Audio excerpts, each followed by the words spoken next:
Hello, everyone, and welcome to Smashbox TV's podcast 458. Tim Miller, the Disc Golf Guy, next to Johnny V. Are we coming back from like any sort of cliffhanger? Or in the chat, I said pretty soon we're going to reveal who the killer is after 458 episodes. Yeah, and it's funny because I had to take a double take and think, was I here last week? You were not. And I wasn't. No. I was in an airport or in a plane. I was supposed to have Ricky on, and with like less than an hour to go, he ended up canceling out due to a pickleball event with the Jomez crew. And then I reached out to one or two other people, and I wasn't sure if they were going to come on or not, but it was so late that they ended up not. Otherwise, maybe I would have brought on. I had a chat with Hannah Macbeth, and actually she was saying, I was going to think about reaching out to you. And I was like, oh, you should have. No. It would have been fun. Well, nonetheless. Either way, she's not here. You're here. I'm here.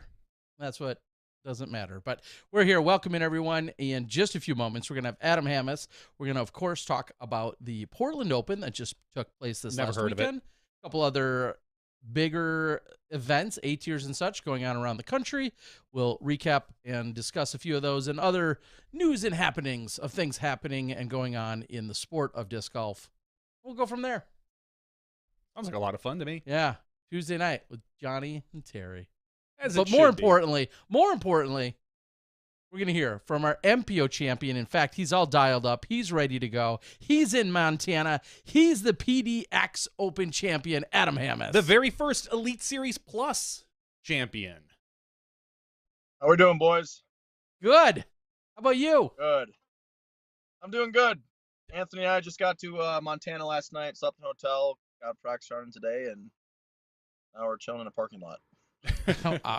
Tour life, bro. Tour life. Just right? two dudes hanging out in a parking lot. Nothing weird about that. Not at all. Pretty normal on tour. Yeah, exactly. Now, I'm going to get personal for just 10 seconds here. You guys aren't just two dudes hanging out in a parking lot. Have I seen lady friends, some significant others on tour with you guys? Is that going to be a summertime thing? Is that a one weekend kind of thing? Correct me if I'm wrong. I hope you didn't break up in the last 48 hours. What's going on? Yeah, I have my girlfriend, Frances. Okay. We've been together since like December. Okay. Yeah, I try to get her out when she's free, when she's not working. So she was just in for the Beaver State Fling and Cascade Challenge. Sadly, she went home right before the Portland Open. Didn't get to see that. But that's okay. Her summer's coming up. She just finished her last semester in college for this year, and yeah, she'll be on the road a bit more. And then obviously Anthony's girlfriend Grace, and it's kind of the same deal. She can whenever she's free, she flies out and meets us out on the tour. Awesome. So I don't want to get too personal, but where's Frances from? Where is she going to school? She is from Whitefish Bay. Okay.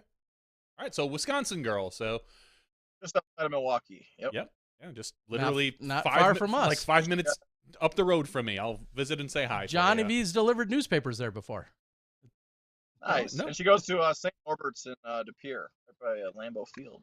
Okay. Yeah. Wow. Yeah, you're covering all Wisconsin, and then you're from way up in northern Wisconsin. Yeah, the whole thing. And to get off track right away, it always interests me about single people on tour, because there's not a lot of time for social life.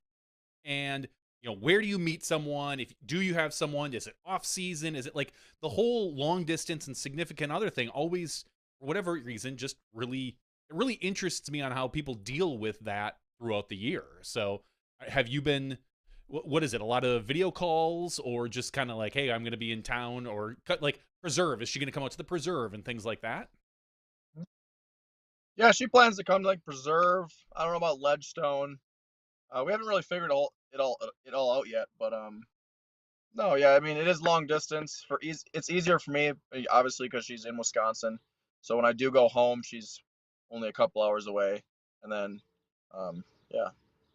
Right, well, next time you're in Whitefish Bay, just give us a ring. You can swing by the studio some Tuesday night. Yeah, 5 minutes away. Awesome. So now that we got that all squared away, I mean, Johnny, they've only been dating 6 months. Lay off the guy. It's a whole interest, not just with Adam, but with everybody. No, it is. We have a lot of single guys on tour. Just saying. Yeah, and then married life and who has significant others. Philo said it this weekend, right? Like 10 years ago, if you're married, which most of our golfers aren't, but if you were married 10 years ago, there was no way the finances made it practical that your significant other was, or your husband, wife, whatever, was also on tour with you. And now that's becoming, again, more and more commonplace. And you have Juliana, who of course performed this weekend very well, along with Jim. You see Johnny and Jen McCrae, and lots of couples out there. But 10 years ago, that just simply wasn't practical because the finances weren't there. So awesome. All right. Well, let's talk about this weekend where you threw some Frisbees around, and you said it to me, and when you said it, it almost even caught me off guard. It's been 2 years since you won a big event, huh? Like, yeah, I didn't even realize Maple that. Hill won, so year and a half. How much do you think about that? I mean, you compete every weekend, but how much do you think, man, another event and I'm not on top of the podium again? How much does that eat at you? Yeah, I mean, the thought of, is my prime done? Am I washed? Am I going to win again? You have to believe in yourself and trust the process a little bit, that you will rise to the occasion and be on top again, and that's part of being a professional athlete. You got to be patient, and your time will come from time to time for sure. It's just so damn competitive. It's hard to win. Yeah, and when we see multiple time winners, I guess you kind of took it for granted, and we've seen just outright domination from Ricky and Paul for a couple of years, where it felt like it was only one or the other was going to win. But now any weekend, anyone can win, and this weekend was your weekend. What do you reflect on when you look at a Corey and an Aaron and a Proctor, who are all on your card, when you look at those guys all still hunting for their first Elite Series win? Like, if you had fatherly or brotherly advice, what would you say to them? I don't know.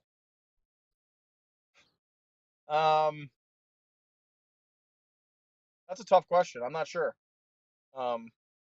Just stay in it, I guess. Never give up, fight to the end. And take a deep breath when you're starting to feel nervous, I guess. It seems so easy, but... Well, is it a tougher question because they're... Go ahead. Sorry. I said I've probably only had a chance to win 3 or 4 Elite Series, maybe 5. I don't know off the top of my head. But then, I've only won 2 Disc Golf Pro Tours, so I've only been in that position to win Elite Series a handful of times. So the experience for me, is a little bit greater than most of the people, but it's still not like Paul, Ricky, Chris Dickerson, Paige. Mm-hmm. So I don't know, because I'm still experimenting with what to do at the top and how to control emotions and pressure in those situations. Well, especially at the Portland Open, that's a big tournament, and to have the league go on the final day, I haven't had that in that caliber of a tournament ever. So it was new for me too, honestly. Well, let's talk about how you handled the pressure, and we'll get right to the putt on 18. Like, you knew that Gossage had 40 feet-ish or so to go, or maybe it was inside the 35, 30, 35. You were sitting 60 out. 48. Yep. And like, how do you maintain your composure at that point, knowing that's a tough putt for him? It's technically a tougher putt for you because of the distance. How do you maintain your composure? What do you do to center yourself and drain that putt? I was thinking back to the other Circle 2 putts I made and the routine I went through and the deep breaths I took before. Those putts were falling for me most of the day. There was only a couple Circle 2 putts I missed in that final round.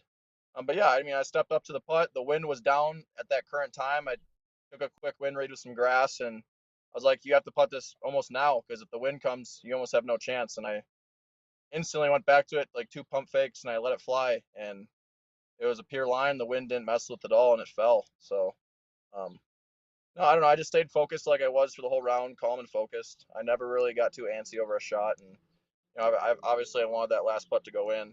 And I'm just fortunate enough that I kept it in the air long enough on the elevated basket. Was that an option in your head when you threw the approach? I mean, because you attacked the basket, you ended up going out of bounds, and Yep. Was that part of the game? I would say game plan, just be aggressive and try to get close. And if I go OB, hopefully I can tie. Did all the scenarios run through your head? I mean, Goose had the 1-stroke lead going to the final hole, so I assumed, this is one of the easiest birdies on the course.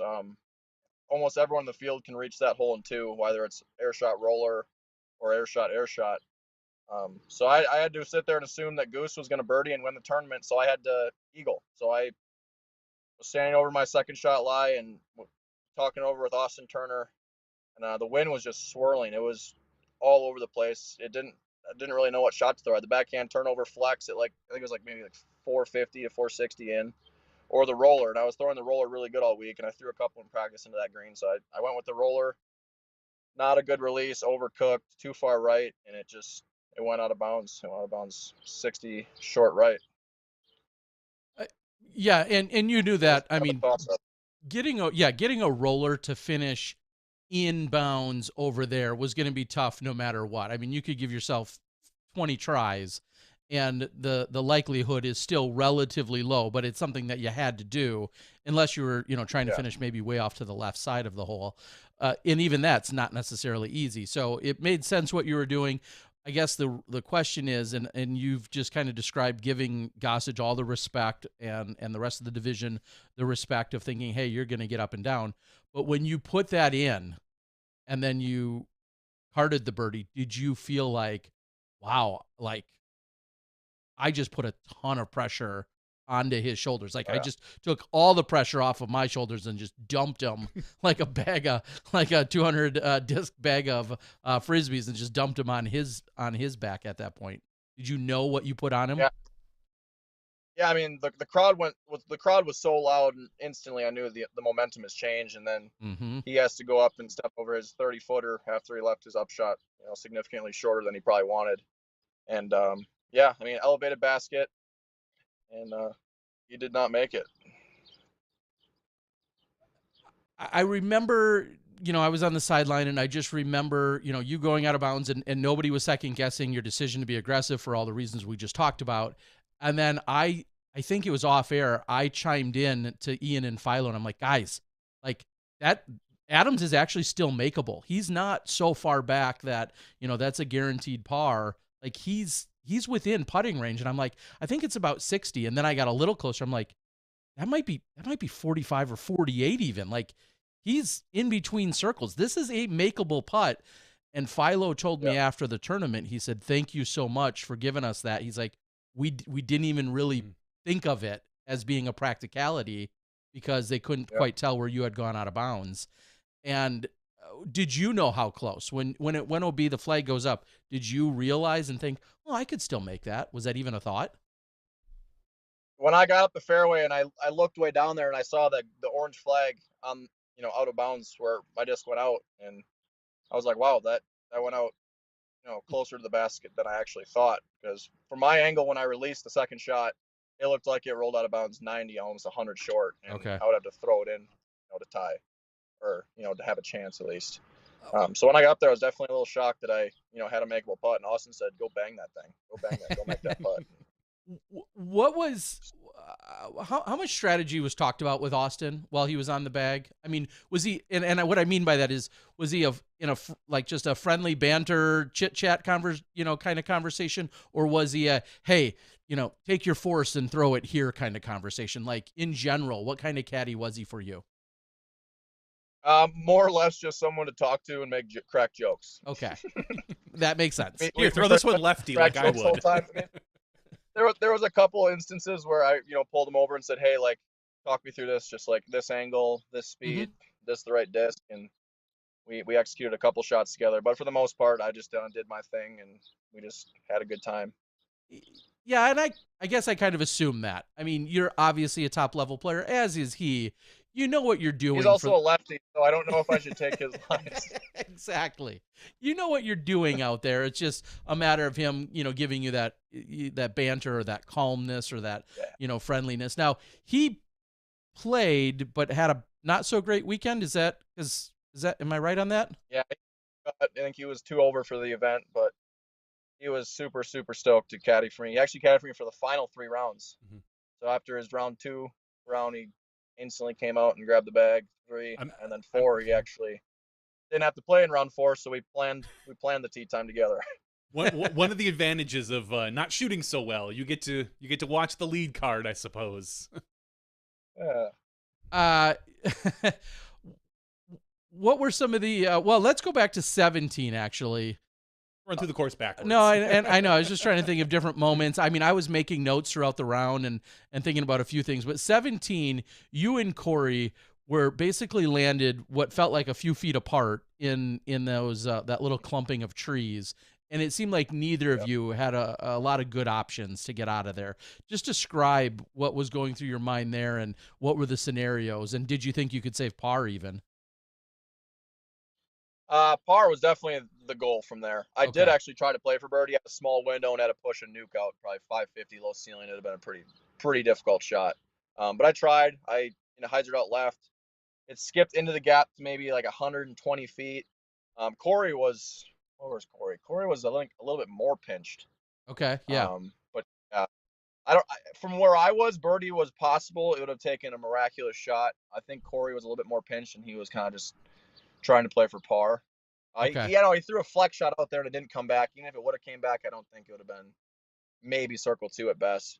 But yeah, I mean, don't make mistakes. Obviously, over par strokes on 17 would have been bad for both of us. That's unfortunately what happened to me.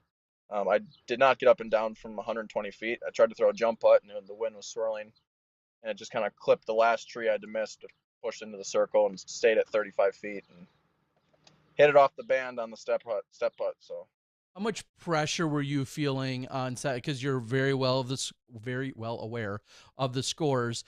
Every stroke counts. Clearly, it just feels like some during the end of the round count more when they don't. But every stroke matters. And then you're standing over that putt to save the par on 17. He's lining up what should be a birdie. How much pressure were you feeling at that point on 17? That was probably the most pressure-packed putt of the day. In my mind, if I missed that, I lost the tournament because it would have been 2-stroke swing. Obviously, it was a 2-stroke swing.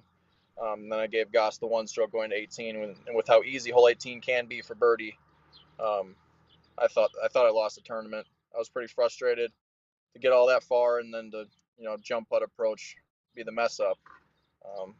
But yeah, no, it was definitely a pressure putt. The wind was swirling on that putt. I couldn't get a read. I just had to put some good pace on it and slam it in the middle, and it lifted on me. So, oh well.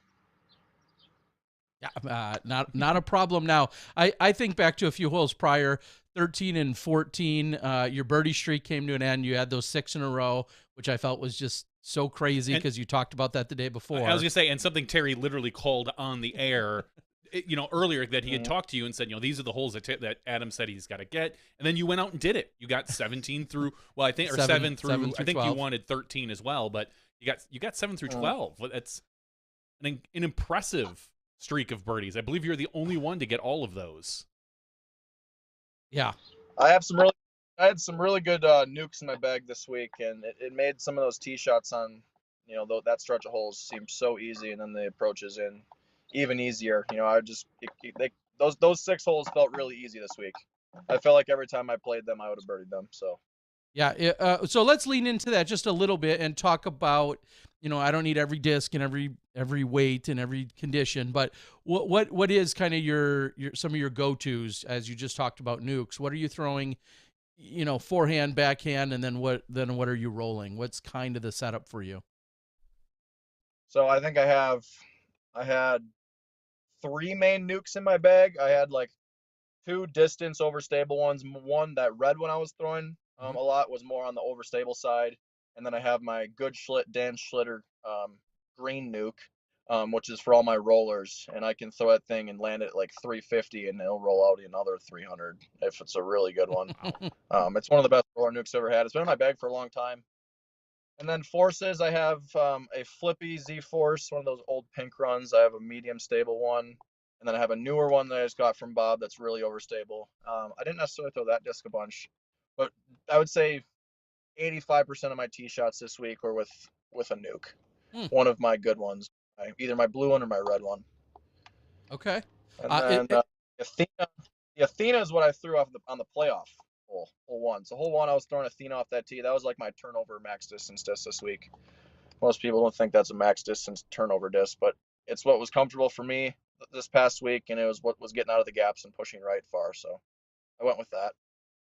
Okay. Obviously, flow zone and the focus. There's only like 5 main molds I was throwing out there. And this is no slight on the course, and I think this can be said of anyone playing well. I guess that leads to my point, which is it feels like there was only 3 to 5 molds that were required out there, right? If you're playing well, you're not throwing 19 different molds. You're probably throwing just a handful of different molds, and it sounds like that was exactly the case for you. Yeah, for me, it's just, pick one driver and know how to throw it on different angles and just work it. I mean, I've always loved not carrying a ton of discs in my bag and making, one disc do 3 or 4 different angles and just manipulating it versus having a stable one, a beat up one, and like, a medium one, I guess you could say. But yeah, no shame to the course. I just think you get a comfortable driver in your hand, you're throwing it really good. Most people are going to rely on one driver, if not just a couple out there. What does it, totally switching gears to looking at specifically on the event, 4 rounds, Elite Plus, you talked about it feeling like a major. I'll ask you about that in a second, but also huge payout. Well, yeah, talk about a payout of $12,500 because that feels like a major payout as well, doesn't it? Yeah, definitely. It's my biggest payout by a lot. And yeah, the Disco Pro Tour did a lot for the Portland Open and made it really big this year. So it was super exciting. The payouts were huge. And then when you talk about there, because there's a whole conversation we'll probably even have after you depart from us, but there's a huge conversation about, is the Elite Plus, does it pay off? Is it hype? Is it real? What about it makes it more significant? Is it rival a major? Should it? Is it the right number of rounds? What is it? So how would you overall kind of recap an Elite Plus event? I mean, having 150 points for first and, the heavy weighted point system at the Elite Plus is definitely, well, if you're on, I don't know how to say it. If you're in 17th and you want to get to 8th.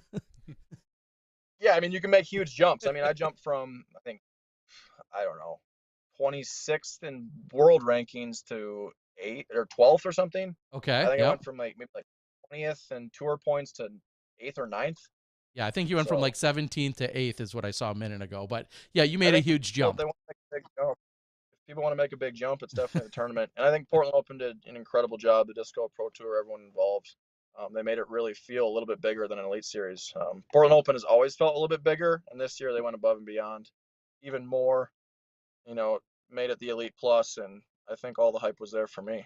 You going to treat yourself to anything more luxurious on the road with your big paycheck? You got a new bow and arrow in mind? I was going to say new fishing rod, new reel. Come on, what you going to splurge on? Myself a new bow. At the end of the year, I might get a new bow. But no, we might get a hotel here, a nice hotel, and enjoy Montana. Nothing too crazy though.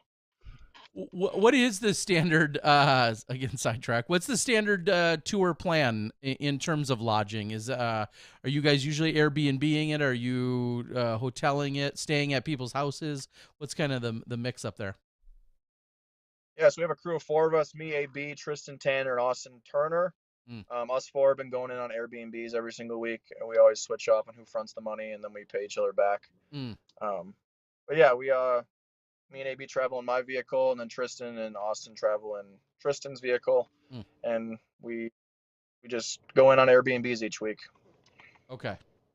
And you're like, yeah, I'm getting the penthouse suite with the jacuzzi. Yeah, and this 5-star. You guys enjoy the Airbnb. It's the bigger room usually. Okay.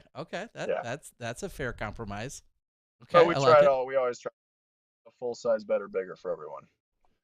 Give us the worst Airbnb experience this year. Oh, we got a good one. Okay. Champion Cup, we're staying in 30 minutes from the course. I forget the name of the city. We get there. The place smells like cigarettes, marijuana. It's not clean. It's pretty gross. but at the same time, it's like a $700,000 house in a really nice neighborhood.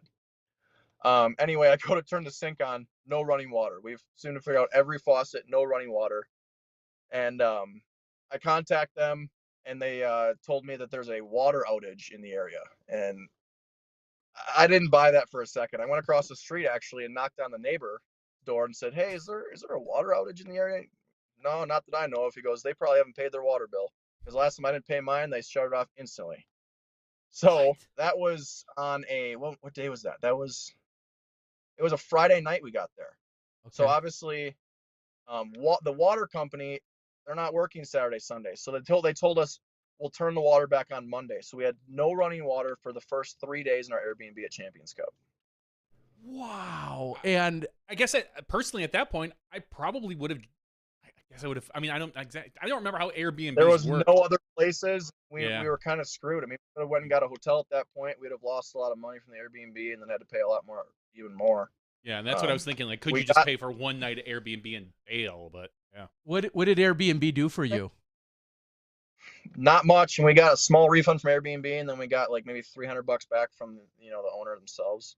So I think we ended up getting like, I think it was like right around $500 back when the whole thing cost maybe like just over $2K. But no, it was definitely frustrating. We couldn't really do anything about it. We didn't want to get too pissed about it because we had a major and we had to focus on what we were doing. But it was definitely an inconvenience and it sucked.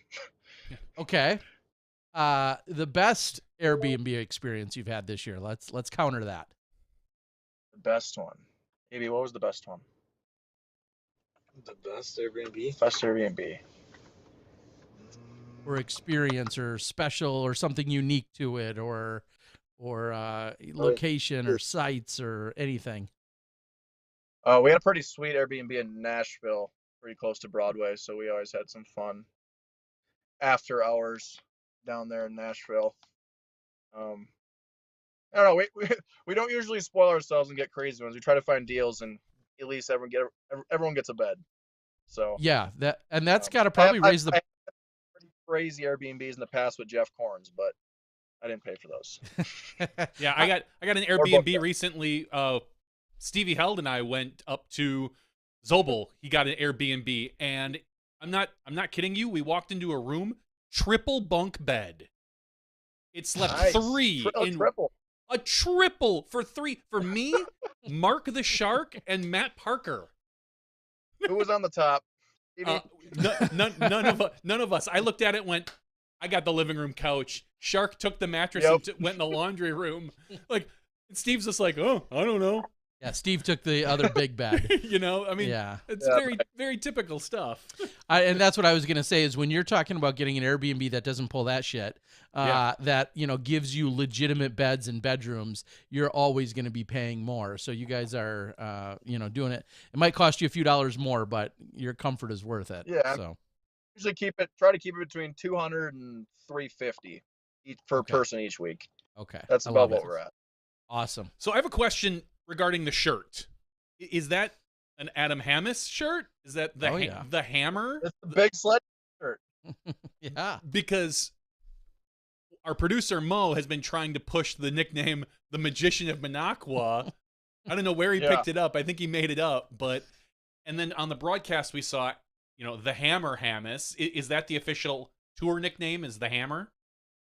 The Hammer or Big Sledge. Joe Mez and Nate Sexton and Germ, they all gave me the nickname Big Sledge, so I came out with this Big Sledge T-shirt, and the stamp's actually on disc too. Yeah. Nice. So it's fun. It happened after Masters. That's where I got the nickname. Okay. Yep. Makes perfect sense. I guess I think about your touring pal right there in AB. Maybe you can ask him or he can hear me. AB, when are you going to take it down? Because everyone's calling for you to win one as well. I'm waiting for Ledgestone. Waiting for Ledgestone. I mean, okay. I mean, that's going to have a big payout. 4-day Elite Plus, huge payout. Like, that's a good call. Yeah, and it's one of the most fun tournaments of the year too. All my buddies, some of my buddies from Arizona are going to be out there, and then we get to hang out with Terry on the boat. Yes. Yeah, the boat. Really? Huh? There's a casino that may be nearby that really? I may just pop in and see what all these Huh. kids are doing, just so I know for love the that boat, Terry. broadcast. Okay, Terry. All right. Anyway, yeah, some good times.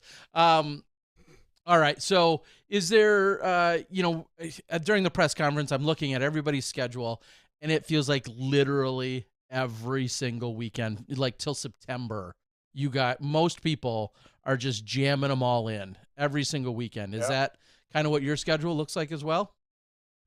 Yeah, we are in Montana. A lot of people are skipping this one. I wanted to come here and play this one. I've never actually been to Montana. This is my first time, so we're up here in the mountains, and it's beautiful. There's a lot of sweet views. The course is awesome, and just have a fun week here. So no, I think me and AB just went on a really long streak. We went OTB, Beaver State. Obviously, I dropped out of Beaver State. I was sick. Cascade, Portland. Then we are here. So 4 or 5. Yeah. And then we go straight to DDO, Des Moines, Preserve. 3 more after this. They're all elite. Yeah. And then the following weekend is either KC Wide Open or maybe getting ready to go to Sula. Are you guys doing Sula and European Open, or what's the plan? Yep. Yeah, we're going out there. We don't have our tickets booked yet for whatever reason. Okay. But we are planning to go to Europe.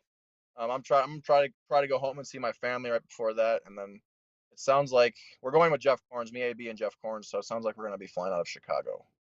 Yeah, that makes So perfect sense. probably fly out maybe like July 7th or 8th, if I had to guess. Yep. Yeah, because I noticed quite a few people will play, not quite a few, but some people are playing Kansas City Wide Open. That's the 7th through the 9th. And then I thought, wow, that's a quick turnaround. If you're not getting on a plane till Monday the 10th, and then you're playing in Sula, come Friday, with people and jet lag, that's kind of a quick turnaround when you think about it, getting out to Norway. Got to get over there a little bit early so you can get acclimated. Yeah. Okay. Well, that's awesome. Yeah, it's just so busy. I mean, there's so many good events, and also great to hear that you're in Montana. When so many people talk about Montana and being there, if it's not for golf, it's usually for hunting. So I'm sure you'll be able to check out, some sights and scope sounds. out some spots. Maybe talk to Kazi. He knows. He goes out there every year. Yeah. I just dream about elk when I'm up here. So give us a quick overview of the course. You saw it today then, right? Or no? Yep, we got through 8 today. Yep. All right, go ahead. It's going to be like a northern Arizona kind of vibe. It's up in the mountains with pine trees and stuff like that. It's open, there is some wooded shots. It's going to be on the shorter side. But I think, whoever's the most fit might win this week, because there's a lot of hill walks, stuff like that. So I think in a tournament setting, it'll be a little slower pace and won't be as bad as a practice round, just firing shots. But no, it was 85 today, and we had to walk up a lot of mountains. I wouldn't say massive mountains, but mountain hills that are large.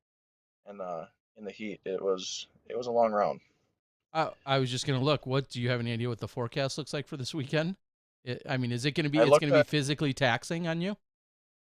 It says like 50% thunderstorms every day until the end of the week. But I'm not sure what that looks like. We're in the mountains; it can get scattery and kind of just dump wherever. But yeah, no, it says I think for the high every day is at least 80 degrees, so it is hot here.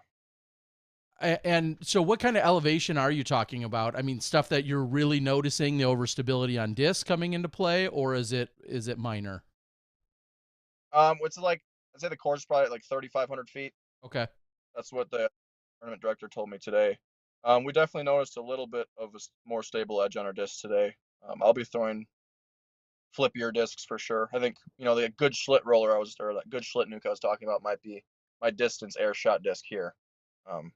So there is a little bit of a difference. Not as bad as higher elevations like Beaver Ranch and Colorado or anything. Sure. Now, some of the silver events, especially the silver events, it feels like people really make game time or weekday decisions about possibly not playing in them because it's a silver event or they're coming off a big event like Portland. When I say names like Heimberg, I'm just reading right down by rating.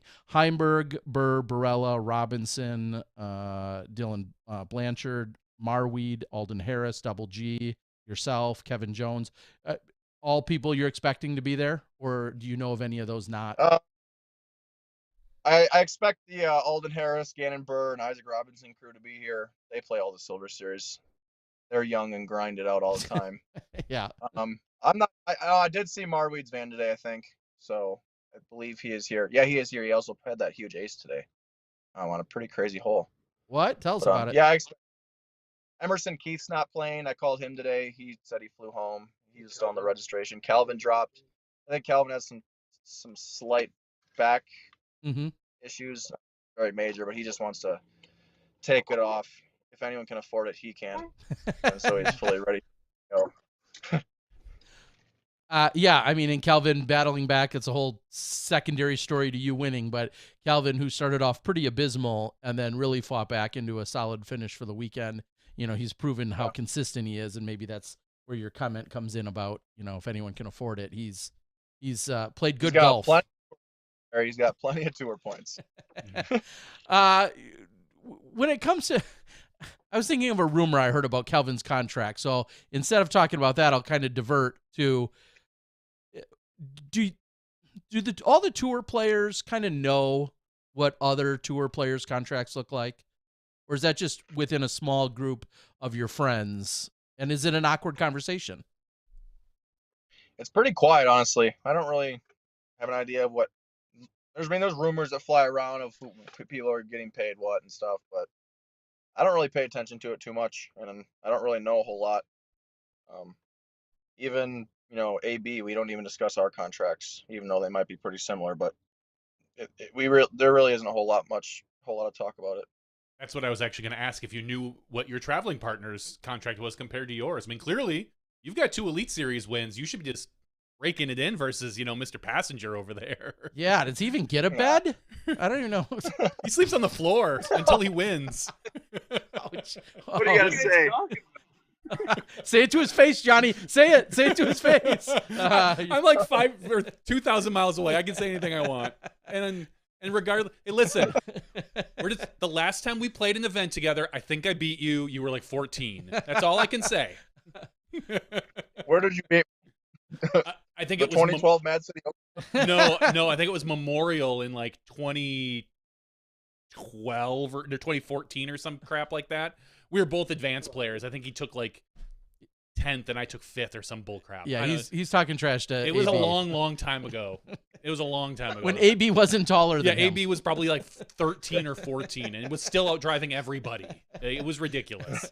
But it's the only thing I can hang my hat on. Yes. So yeah. I think Drew Gibson beat us both, so whatever. There's that. Yeah, let's go there for a second. Oh, yeah. No, not there.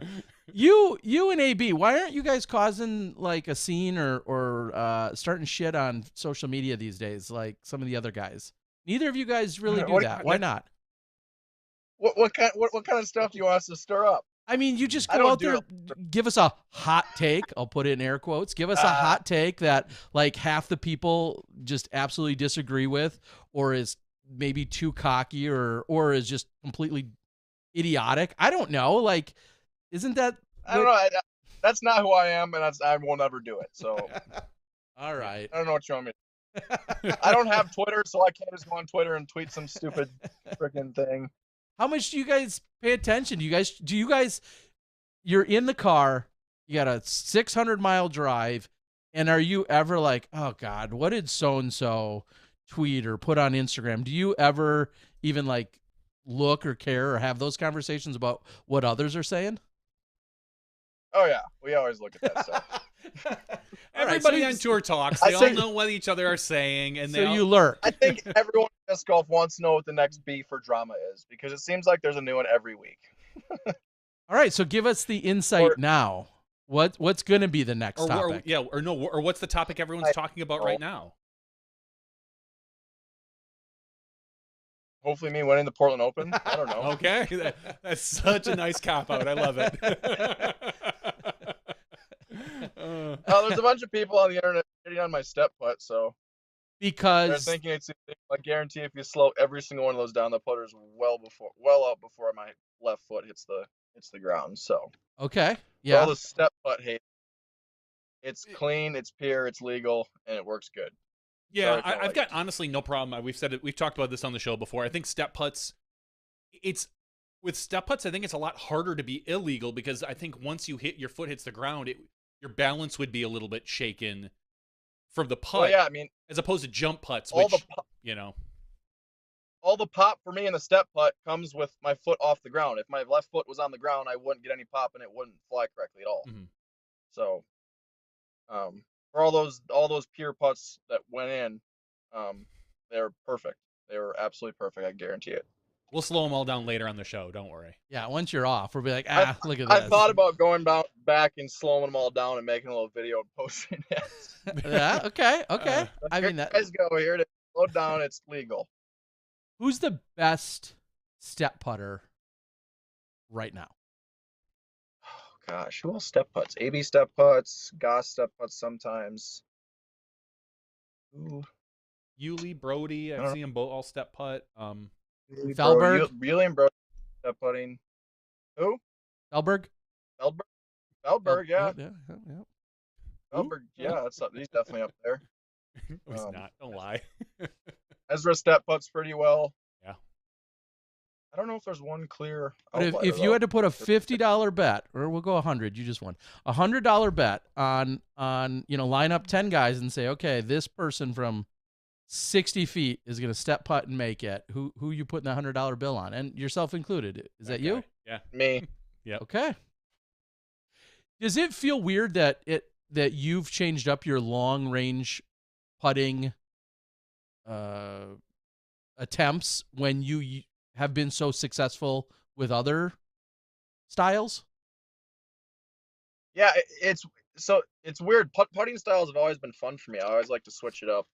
I like to say use what works now, and sometimes it's good to refresh your mind and just try something else, and it can you can see results very fast.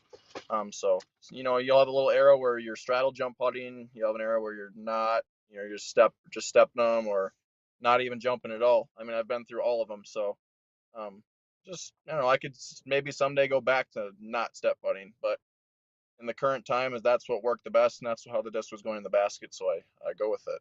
I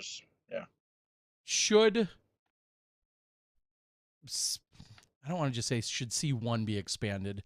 It's really for if you want to be a really good putter, experiment with all these different putts, straddle jump putts, long standstills, getting consistent with the putter in your hand, no matter how your feet are on the ground, is how you can become a really good putter. Real quick, talk to one thing.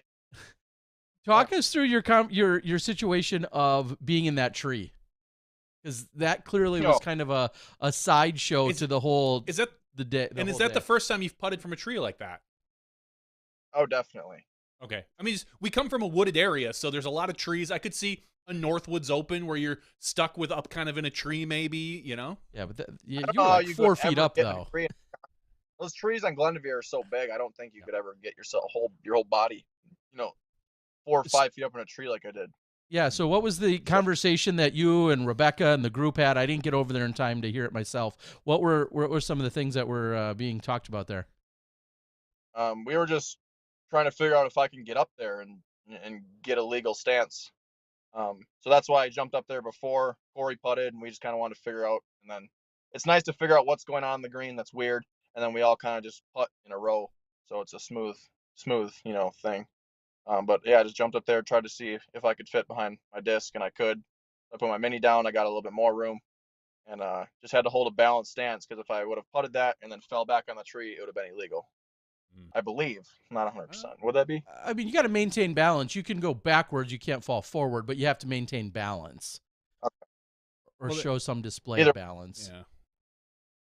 But the putt that got there was the worst putt ever. It was in the left to right wind. I tried to pop on and around the tree, and it just lifted straight into the tree. Somehow got through and fell onto the other side of the root. Yeah, so that wasn't your best effort. All right, so here's maybe one of my final few questions. You're the winner. AB throws incredibly far. He happened not to win this weekend. So the question goes to both of you. Were those courses too long too short, or just the right length? I think the first course we played was on the longer side. Distance was definitely an advantage. Obviously, for both of us, I think the we liked it. course is longer. I think the second course is longer. I'm pretty sure it is. Oh. I feel like the par 4s and 3s were much easier to score on the east side. Was the west side the long side, Terry? That's what we're double checking. I feel like west was longer, but it was for the women. I don't know if it was for the men as well. 11,245 for the east course, and the west course was 10,692. So your final 2 days, the east course was actually longer. Yeah, by than the 600 feet. Okay, so we're either course too long. Course, a couple hole changes. There was a couple holes that were probably a little bit too long. But overall, I thought it was pretty dang sweet. Says the winner. I mean, so that's why I say AB didn't win, but AB also throws super far. So it's a fair question, though, still to ask AB. AB, are those courses too long or not? No, I didn't think they were too long at all. I didn't really have a problem out there. It was just like, I don't know, played pretty poorly the first 2 rounds on that course. Couldn't get anything going. The second course is a lot more fun. Everyone has a way better time on it, but yeah, it just wasn't my week. Okay. Well, and I don't want to make this an AB interview, but AB, what do you need to do to win? No, I'm serious. Like, what part of your game is lacking right now? Is it putting? Is it driving? Is it approaching? Is it forehand? Like, where do you look back on this weekend and go, God, I really screwed up X, Y, and Z. I need to get to the field or get to a course and really work on this in order to, be able to compete with the driver. It's just like, I feel like every tournament this year I've had one round where I shoot like 10, 17, 10, 20. And then all the other rounds are good. So I just need to get rid of that one round every single week, pretty much. So it's just a consistency. Which is probably only a matter of like 3 or 4 strokes because he's had a lot of top 5s. Yeah, no, and that's just it. He's having a good season. It's just, there's obviously a little bit of luck involved as far as getting that win. You need to 3 be or able 4 to strokes of luck in your favor, and you're right there winning them. So he's so close. That's like 1 or 2 kicks. Yeah, it is. It's 1 or 2 kicks. It could be the difference in spit outs. It can be the difference in a lot of stuff. Bad wind gust when you're on the hole. Was there a single surprise for you on that final round? And it could mean anything. A disc that didn't go out of bounds, disc that did, somebody screwing up a shot. I mean, was there any surprise during that final round that you kind of thought about for a second? Not really. I played smooth, same mentality. Got all the birdies I did in round 3. It just felt smooth. I felt like all my tee shots were just super on point. My rollers, my air shots, my flex shots, just everything had a lot of control this week. And every tee box I stood up to, I had no reason not to birdie. But it's super hard to get all of them out there. So 9, 10 of them is really good. And my last question tonight will be: do you feel like this win, I don't want to say opens floodgates because that it's so difficult, as we said, to win, but relieves some of the pressure on your shoulders to win, making you more relaxed on the course now? Or is there still going to be the intense feeling that you need to win because you've got a win under your belt this year, and getting a win is very difficult? It's definitely reassuring that I can win. It feels absolutely amazing, and to do it again feels so good. But obviously, I want to go into every tournament with the same mentality to win it, because if you can get 2 or 3 in a year, it's you're having breakout years, really good years. So awesome. All definitely right, not going to relax too much. Move into the next tournament with the same mentality. So sure, yeah, but like you said, I think that reassurance, and you're not going to lose any fire, so to speak. But that, you just refilled the, I don't know. Proved everyone that you could for the fire. Spice up your fans a little bit. I like it. All right, give us. I didn't do it for. I don't know how I got. I mean, you were still so collecting your thoughts, maybe more than most, that I did not give you my best interview ever, so I apologize. But in the moment, but give us now your shout outs, your thanks, your sponsors, your praise, and how people can go follow and support you. Yeah, thank you both of you guys for getting me on tonight. I love being part of Smashboxes anytime I can. This is my favorite podcast. Yeah, it was a smooth weekend. I had a great time. Thank you, Portland. Thank you to my sponsors, Discraft, Resistance Discs, Grip Equipment, and Pastry. I threw a pastry-dized Malta into the green on the playoff hole and ultimately made the 20-footer for the win. So super clutch disc there. And yeah, it was a memorable weekend. Glad all my friends and homies could be there. It was awesome. And thanks to Austin Turner for caddying. He killed it. Is there going to be any kind of, do you know of any commemorative or special release disc or something, Discraft or any of your sponsors working on something like that? Yep. So I have a commemorative champion disc coming out soon. I think the plate just got ordered for the hot stamping. So I think we will see those discs in less than 2 weeks, hopefully next week. That's kind of the information I got today. And then if you want to support me at all, teamdiscraft.com. Every Discraft Elite team member has their own little spot on that website to support each one.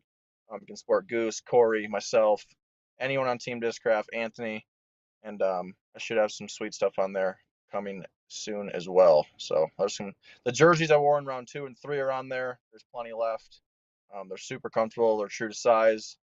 Hoodies, custom discs, all kinds of sweet stuff. So check it out, teamdiscraft.com. Yeah, that was awesome. We saw your jerseys drop. Tons of people out there repping them this weekend. You and AB both putting them out there, and I saw that. And a couple of guys out on the course, more than a couple, had them on already and were ready to go on Sunday. So that was awesome to see out there for sure. And then the sledge. You'll get a big sledge.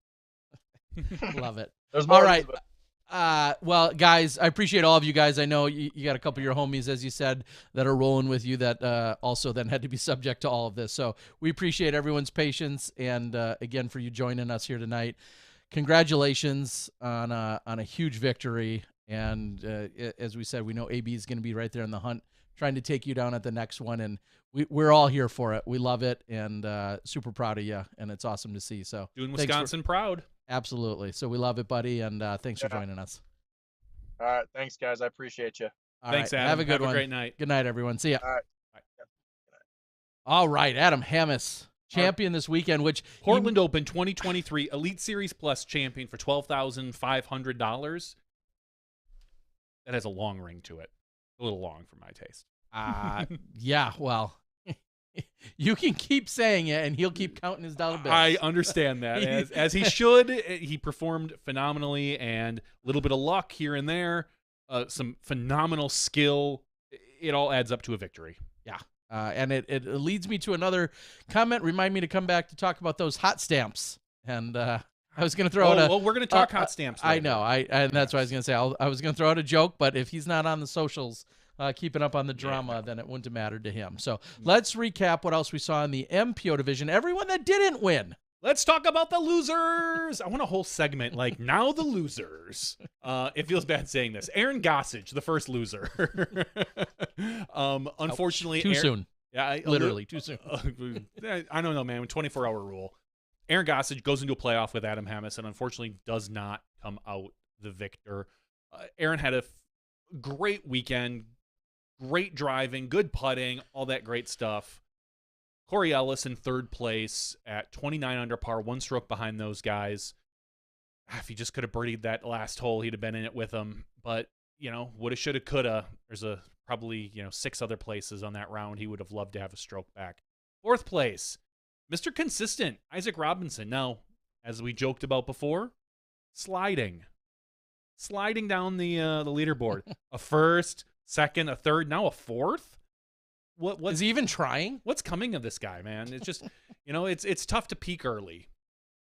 Fifth place, James Proctor tied with Alden Harris. Seventh place, a tie between Calvin Heimberg and Ezra Aderhold. Ezra just having a really consistent, solid season. I don't think a lot of people picked that he would continue to perform at this level throughout the first half of the season. Ezra, for the longest time, known as a great distance golfer, but has shown just really solid skills throughout the entire season. So congratulations to Ezra. A tie for 9th place between Ricky Wysocki and Gannon Buhr. That rounds out your top 10 in MPO. Let's quickly move over to FPO. No shock here. Kristin Tattar walks this one in. Not a lot of drama here for the top. She said she was very nervous the entire round. Still performed well enough to keep everybody kind of at arm's length. It got interesting. It got interesting, but it never felt like it was out of control. It never felt like she didn't have the win in hand to me. I understand, like, it got a little interesting, but I feel like Kristin was always there for it. 4th round was her worst round of the 4, but still a decent round. 2nd place, Saya Nanda, proving to a lot of the world that she's here to stay. I don't think we had any doubts here in this booth, as we've seen Sai play for a long time, but Sai, a Pacific Northwesterner, so to speak, she is just continuing to play well. A very good drive and a very solid putt puts her in 2nd place. She made a little run at Kristin, but like I said, it was honestly more of a battle for 2nd than it was for 1st. And tying for 3rd place, Ohn Scoggins and Juliana Korver. Ridiculous. There's an age joke or comment there somewhere, but just amazing golf. I think I don't know if it was PDGA Stats or Statmando that made a post. 3rd place, both those players are major winners. All of our top ones are technically major winners. Saya Nanda has the AM major. Mm-hmm. Juliana has obviously multiple world titles. Ohn has the Masters major, and Kristin Tattar is our current world champion, but also the age difference. You've got Saya Nanda in her 20s, Kristin Tattar in her 30s, Ohn Scoggins in her 40s, and Juliana Korver in her 40s plus. Yes. she's in the 40-plus division. She's in the 40-plus division. Nothing but respect for JK. Obviously, we're friends and love her to death. 5th place, Paige Pierce, another huge world champion. 5th place as well, Missy Gannon. Tied for 7th, Emily Beach and Ella Hansen. I kind of expected Ella to do a little bit better on these longer courses, but I think just I was picking her more for a top 5, but can't argue with 7th. I mean, but the distance between your top 3 and your top 5, it was a significant gap. It was 6 strokes. And 9th place, Katrina Allen. And a 3-way tie for 10th between Rebecca Cox, Rachel Turton. Very solid finish for, I believe, is this her first Elite Series event? First Elite Series, yeah. We've seen her at a couple of other events. But yes, but this is her first Elite Series. And we saw her, obviously, at the Sula last year, where she got a lot of FaceTime on camera. And then 10th place, also Jessica Weiss. So congratulations to our top 10 FPO finishers. And huge, I know we kind of already gave it, huge shout out to Ohn Scoggins, shooting a 10-down course record that final round. What a display of guts and just will to move herself up. She moved up 4 spots to get onto that podium that final round. Yeah, she made her charge on that last 2 rounds, and it was so impressive. I think she shot a 6 down in round 3 and then a 10 down in round 4. And then you look at her score of obviously 19 under for the weekend, and you think, wow, you picked up 6, you went 16 under during those last 2. So and 2 impressive. Different courses. She clearly liked the East, or I won't say liked, but she performed better on the East course than she did the West course. Yeah. I don't know what else we can say except for putting will typically. I don't want to just say putting is the great equalizer, is what they say. But it really is. Yeah, you go out. I mean, I don't think we could scream this enough times on enough podcasts on any given night or show that you should practice your putting. Mm-hmm. You can make up so many mistakes. You can recover so much better if you are a solid, consistent putter, and maybe even more importantly, when you are throwing it to a range where you're not getting nervous or as nervous because you have a larger comfort zone when it comes to the putt, it's going to translate into making things easier for you overall and probably less stressful. You think about someone that throws a putt to 25 feet and is just like just super nervous over making that 25-footer versus Own, who throws to 25 feet, and she's all but written, written the putt it's in on pencil, her scorecard. She just has to mark it with marker. Yeah, so there's obviously, and I know this is going to sound all too Madden-like, but people, practice your putting. It's just more. I don't want to say more specifically. Obviously, it helps out in every division, but in FPO, it's so much more important because we see a lot of the top players. They don't necessarily have the greatest putt. Ohn Scoggins, Kristen Tatar, Missy Gannon. Like, those are your best regular putting on tour players. Kat Mertsch is up there as well. I'm looking at the C1X putting. Right now, your current leader is Sarah Gilpin, who is at 83%. Ohn Scoggins is at 80%. Has Sarah played all the events? I don't know. No, I was going to say that's probably a much smaller like sample size. Sample size. Missy Gannon is sitting at 79%. Kat Mertsch at 78%. Silva Saarinen, sorry, I probably massacred that, is at 78%. And then you move down to Kristen Tatar. There's a few more Europeans in there. Kristen Tatar is at 76%, I believe. It's very small text. But those are big differences. And especially for Ohn Scoggins, C2 putts, because not only is she so solid in C1, she's hitting some of those C2 putts as well. She's at 19%, which is, Missy Gannon is at 15%, and Silva's at 17%. But Ohn Scoggins is making up the strokes on the green. And in the FPO field, it's so much more important. If you can be a consistent putter, you will probably take top 10 every single week. If I was just going to say, so did you just mention 83? That's Sarah. And again, only because her sample size is so low. Mm-hmm. Who's the next best C1X putter in the Disc Golf Pro Tour right now? Overall or just overall? in FPO? Is Ohn Scoggins? I'm sorry, in FPO. In FPO, it is Ohn Scoggins. Yeah. What percentage? This is at 80%. This I have it sorted by C1X putting right now. Okay. 80%, 79% for Gannon, 78%. Okay. Yeah. I mean, just think of compare that, and I know it's not necessarily entirely fair, but compare that to your Marweeds and your Coriolis's and your top putters that we're seeing from C1X on the MPO side, your Matt Bells over the last few years, who are consistently at like that 93, 94%. If you had any woman consistently at 90 or 92 or 93 or 94%, whatever the number is, had them at that, they're clearly, I can't guarantee they're going to be in the top 3. You just said top 10. Top 5, top 3 every single weekend is likely what would happen. To put this in reference, Ohn Scoggins is, I believe, 18th in Circle 1 in regulation. So 18th. So she's at 32% versus Kristen Tatar at 43%. So there's a 9% difference. I'm sorry, 11%. I can't add. 11% difference in the number of times Kristen Tatar gives herself a birdie putt versus Ohn Scoggins from C1X. And Ohn is hitting more of them. Yeah. So if Ohn was up there where Kristen Tatar is, this would be the Ohn show. This would be the Disc Golf Ohn tour. But obviously with her distance deficiencies compared to some of the other women on tour, I mean, look at the top women in C1X. Evelina, Tatar, Blomroos, Allen, Hanley, Hansen, Oliva.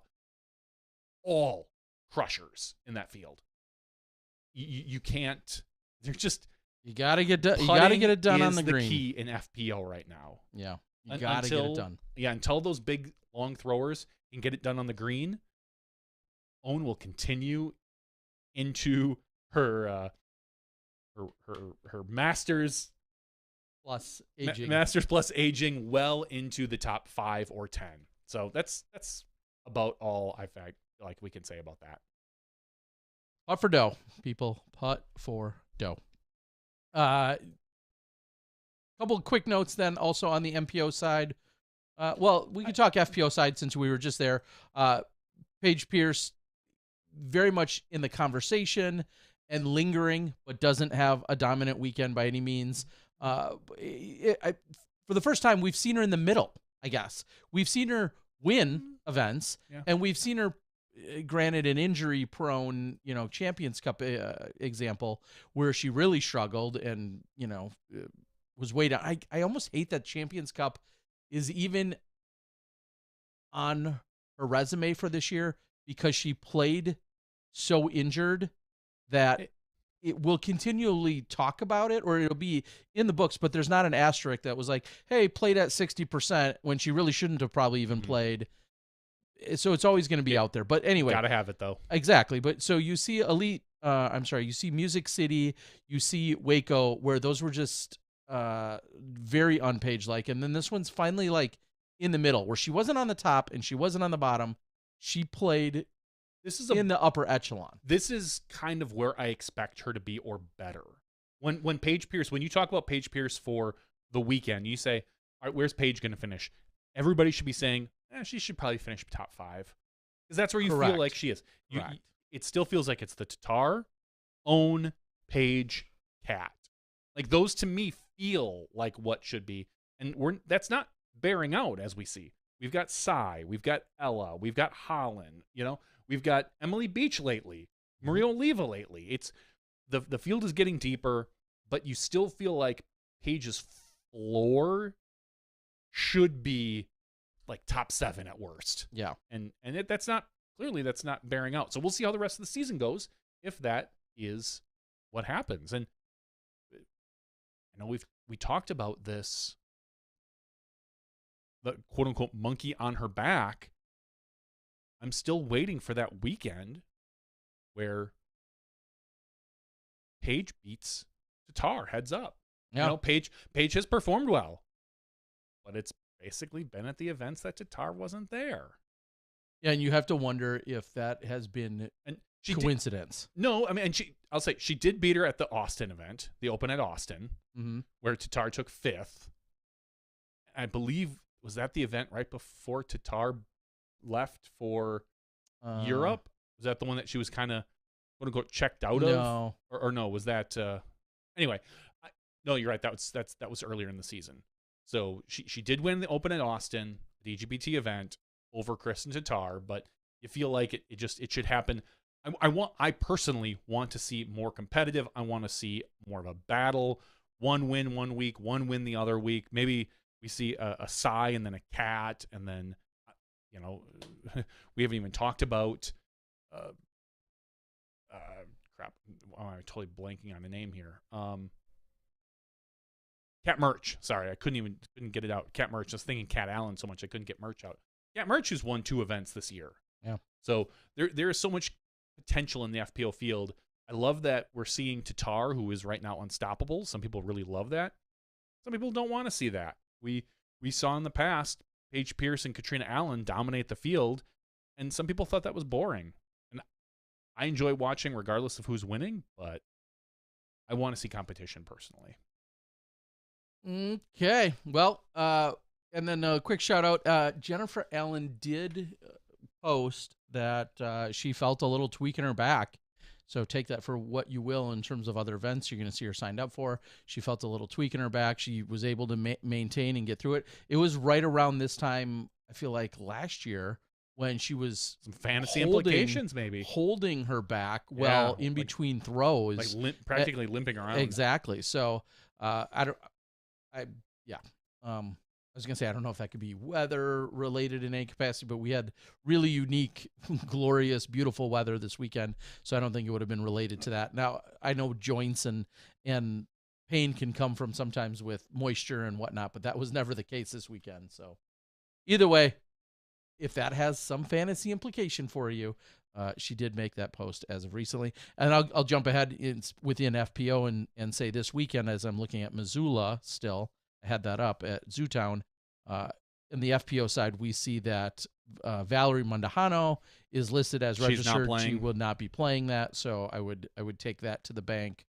And I'm looking down to see if there's anyone else. She's gonna make her debut at DDO. Yeah, so it's worth listing since she is put on the list right now. It was worth noting that you will not see her this weekend in Montana. I want to talk a little bit about Erin Gossage. Erin, who's having a great month. performing phenomenally since I think that was it the 202 event. Is that the name of the event? The 303. 303. Thank you. 202, 303. Maybe it is the 404. Yeah, I don't know. One of those. Thank you. Has been performing great. Do you feel like that final hole 18, he threw the wrong approach shot? He was sitting there with 180, 200 to go, whatever that number is. And I was sitting here behind the switching device, as I didn't realize I had to switch until like Wednesday. So I told everyone, like, I'm done for the summer. And then I realized, no, I got this weekend. And we had a camera shot right behind him. Shout out to Mark Hill. Thank you for the super chat, Mark Hill. Huge appreciation. Thank you. It might only be working for Mark, so if other people want to check it, please go ahead and click that. But I saw Aaron Gossage's shot from behind our cameraman.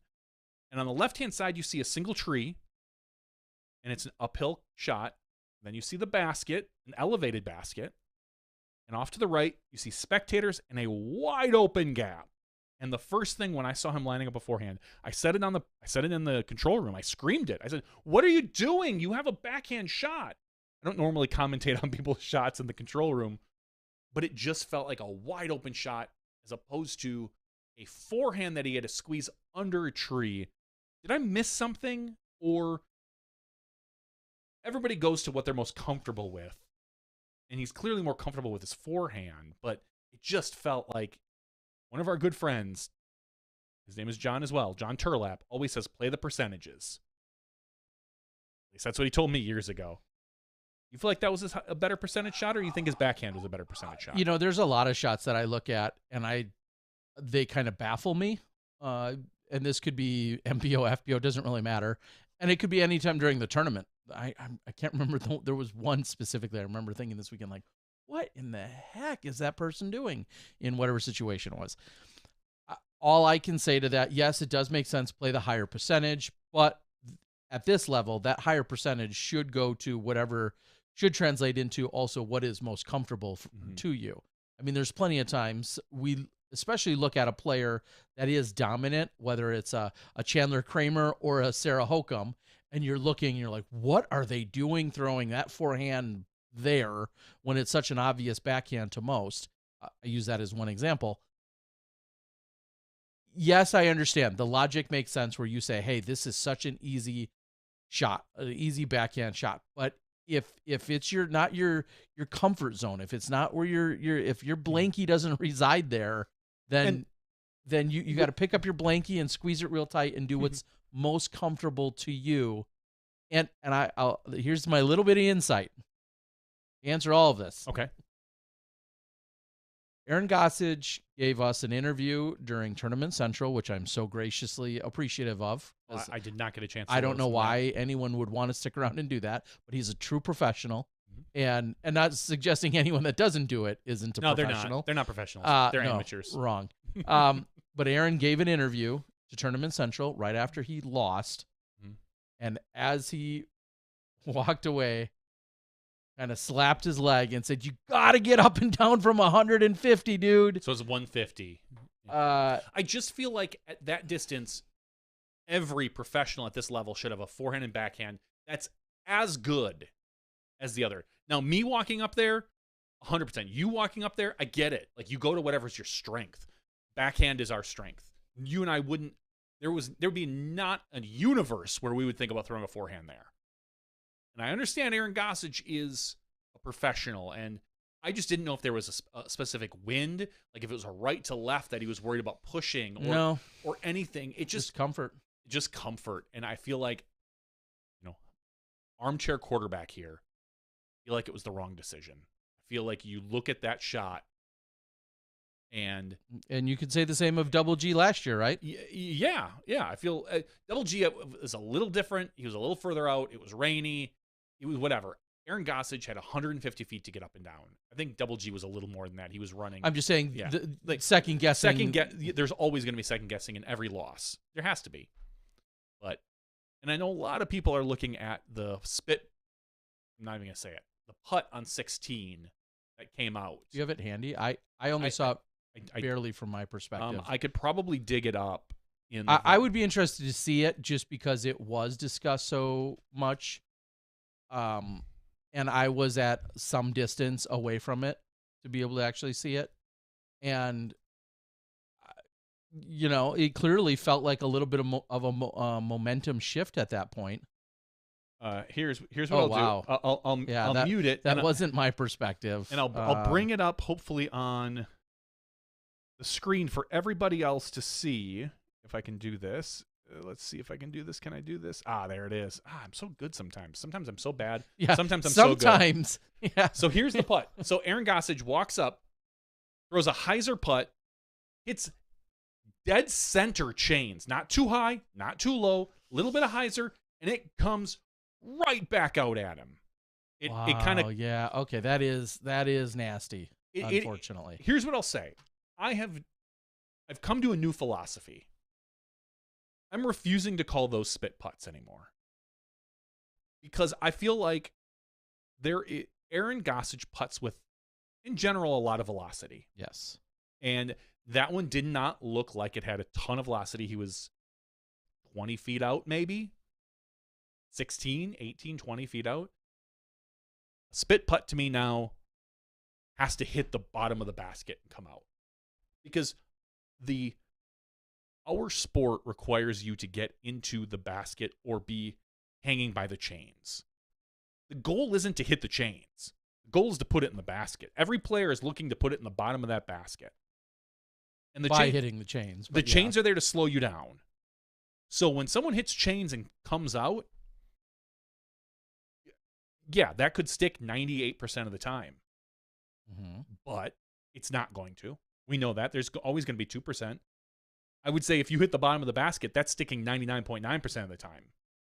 And like it or not, and a lot of people are screaming, and Drew Gibson, hey, we need consistent baskets. We need to get some baskets off tour. We need to do this or that as he's going off on Twitter.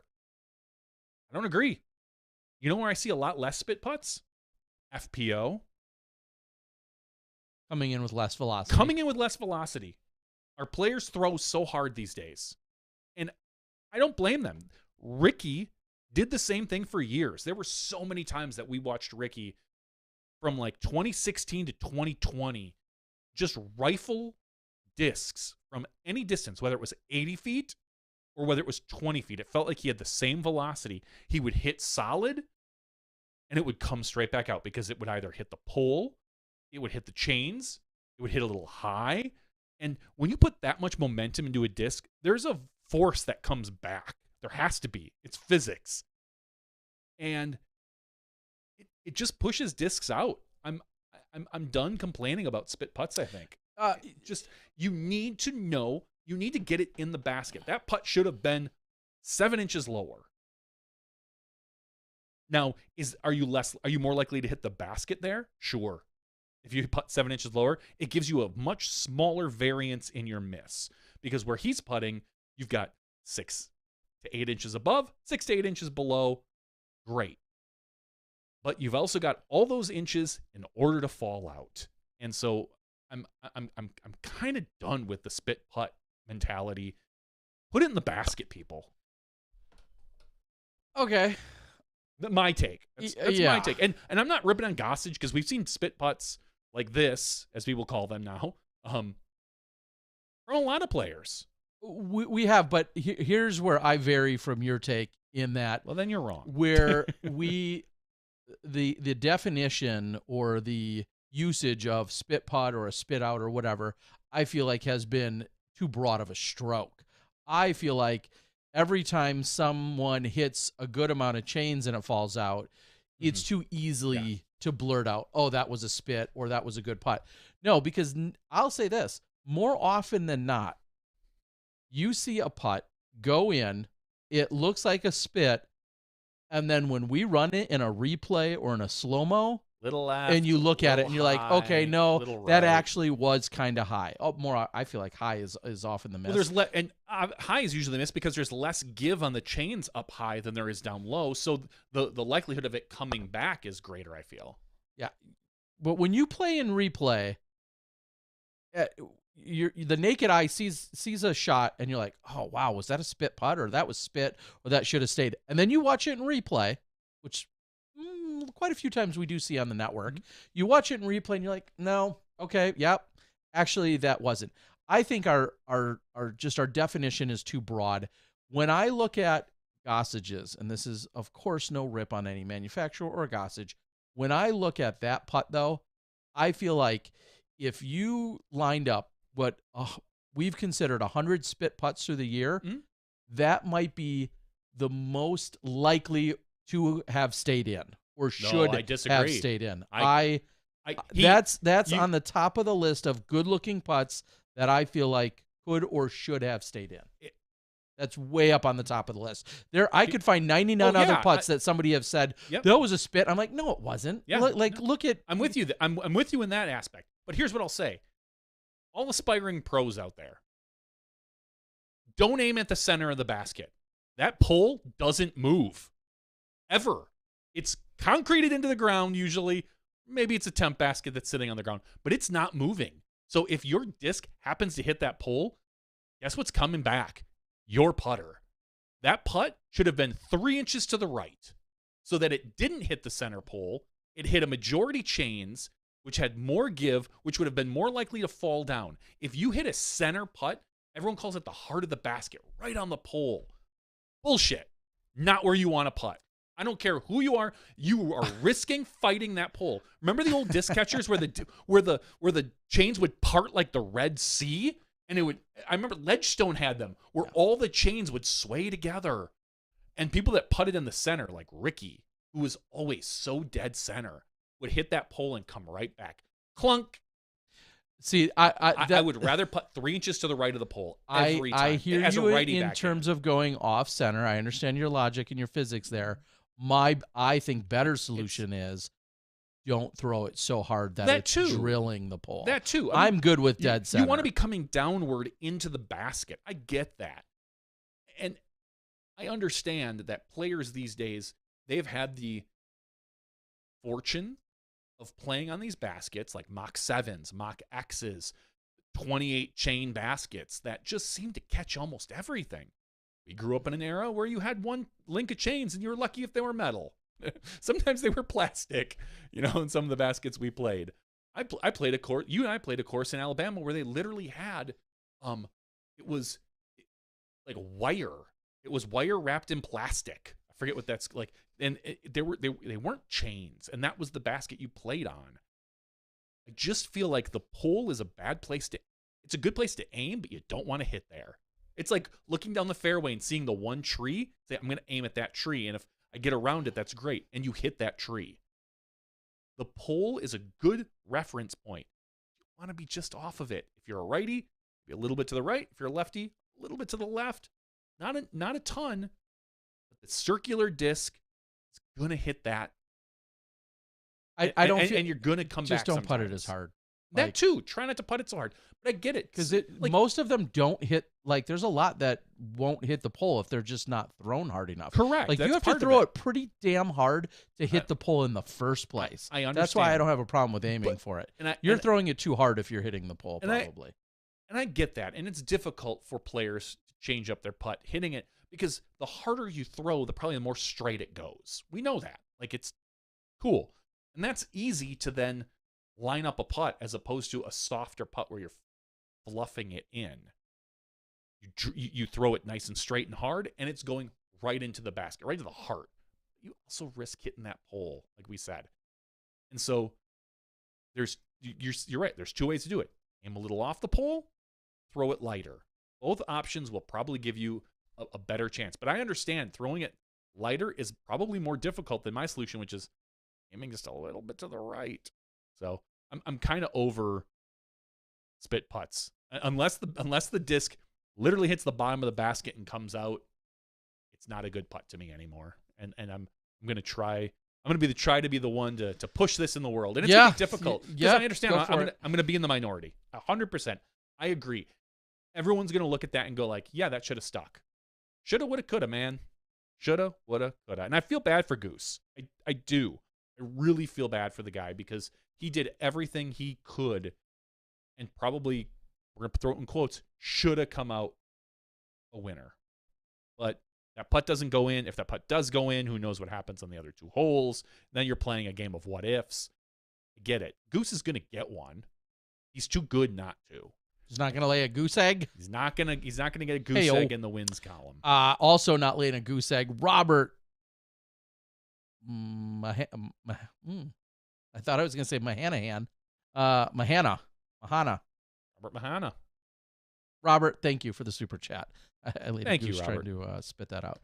Thank you so much. Terry in the chat says JV's opinions are his and his exclusively. Yes. A full disclaimer. I will admit there's a disclaimer that these are my opinions. And it's my podcast with Terry. And I can make my opinions known. He can do that. I can do my. I could go out on Twitter and do some hot takes. Though. That seems to be the place. I've got a great question for the after show for us. Okay. So you log it. Mahana. Yeah, Mahana. Yeah, Robert Mahana. Thank you. I was trying to throw a Hanahan in there because we know a Bob Mahanahan. Bob, I don't know. We know a Bob. Maybe we don't know. I know a guy. I know a guy that has a similar name, and I was immediately getting them all twisted up. Regardless, thank you for the super chat. Let's move overseas, Terry. You and I, we're gonna pick up our lives. Anybody can win over there. Go over. Oh, not anybody. Okay, some people can't. Paul McBeth can't win over there right Let's now. have our highest finishing United States representative, Joey Tamale. Joey Tamale, calling to the show. Congratulations to Joey. Played a good weekend. Beats his friend, his documentarian, Paul McBeth. Paul played poorly. And I don't know what to rack it up as. I don't know if it's just you could say travel, you could say lack of practice on the course, I'm sure there's 1,000 excuses that are out there. I don't know if any of them fit. I don't know if it was just a bad weekend. Everyone's allowed to have them. Paul just did not perform. I think he took 21st or something on the field. No. What did he take? That was closer to where Joey finished. Oh. I want to say Paul finished 30th. Oof. Sorry, Paul. You could just go to the UDisc Open, go to the Yeah, you could go do all those smart things. 31st. 31st. And this is where we're not picking on him in any serious capacity. We can though, because I think he can take it. But unfortunately for him, this is a story. This is newsworthy. For a lot of people, this is you and I would be jumping through our skin with a 31st place finish in an international event out of 100 and some odd Europeans. Yeah. Like, so we're keeping I'd hold that a podcast just for that. That night I would come online. Johnny's 31st. That's like, what really? I thought you were older. No.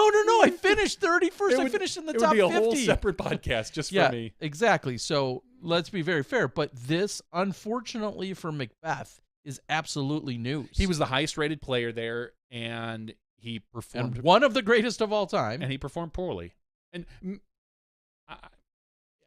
bad week. By a lot, though. Like, here's the problem. And it's a problem with Paul. And it's a problem with some of our pros. I feel like once he's out of it, it's all or nothing. It's all or nothing. Once he realizes, I'm not winning this, and that was probably after the second round, when he looked at it and went, I just can't get there. Because the first round, he was on the chase card, I believe. Okay, maybe. And yes, he was in 8th place or so. Shot an 8 down. He was only 3 strokes out. And then second round, he comes shot 962 golf. Yeah. And so at that point, what's there to play for him? When he looks at that scoreboard and says, not my week, not winning. Is there motivation for him to fight back and get to 10th place? Yeah, I mean, I don't know. Maybe there is. Maybe he looks at that and goes, God, I really fucked this up. I really screwed up today.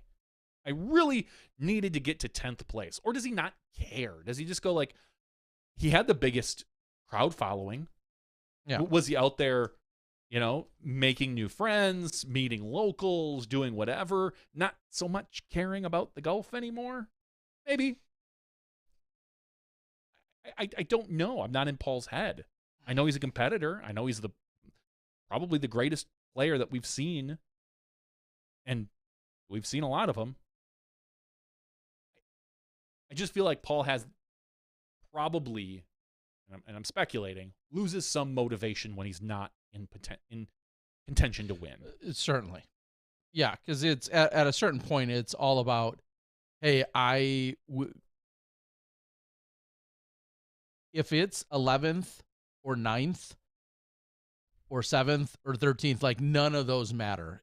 I'm just going to try and shoot course record and get myself back and play as good as that and take possibly all risks or all, throw all caution in the wind and just really not care. I'm going for everything. And we know that lots of times that pays off for him, but sometimes it doesn't.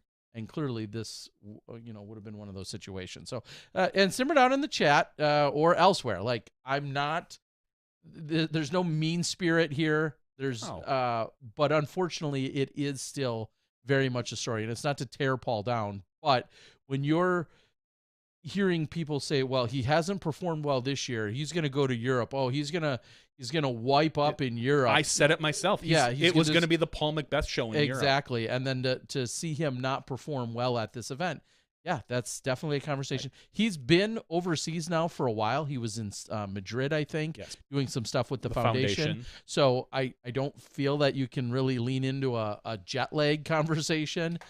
It's possible he's a human being and had a bad weekend. I'm not ripping on the guy for that. It's just that he had a weekend that was surprising to us. Yeah, that was surprising, I think, to everyone. Probably even him as well. I predicted a top 5 for every event in the European swing up until Sula. Who knows? Sula is a bigger event. Anything can happen. But ultimately. But you know who did perform well at the Estonian Open in the MPO division? The same person. Were you here when we were talking about him? No. Maybe it was last week I was talking about them. Maury Vielman. He is on a tear. He's 1,009 rated, but he's been playing 1050 golf. So he's clearly on the upswing. This weekend he went 1049, 1045, 1060. And Maury Vielman is someone I had never heard of before this year. His PDGA number is 107197. That's 6 digits. I don't know another 6-digit PDGA player.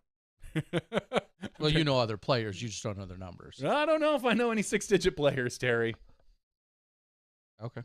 But in general, Maury Vielman is on the EPT and European scene just killing it right now.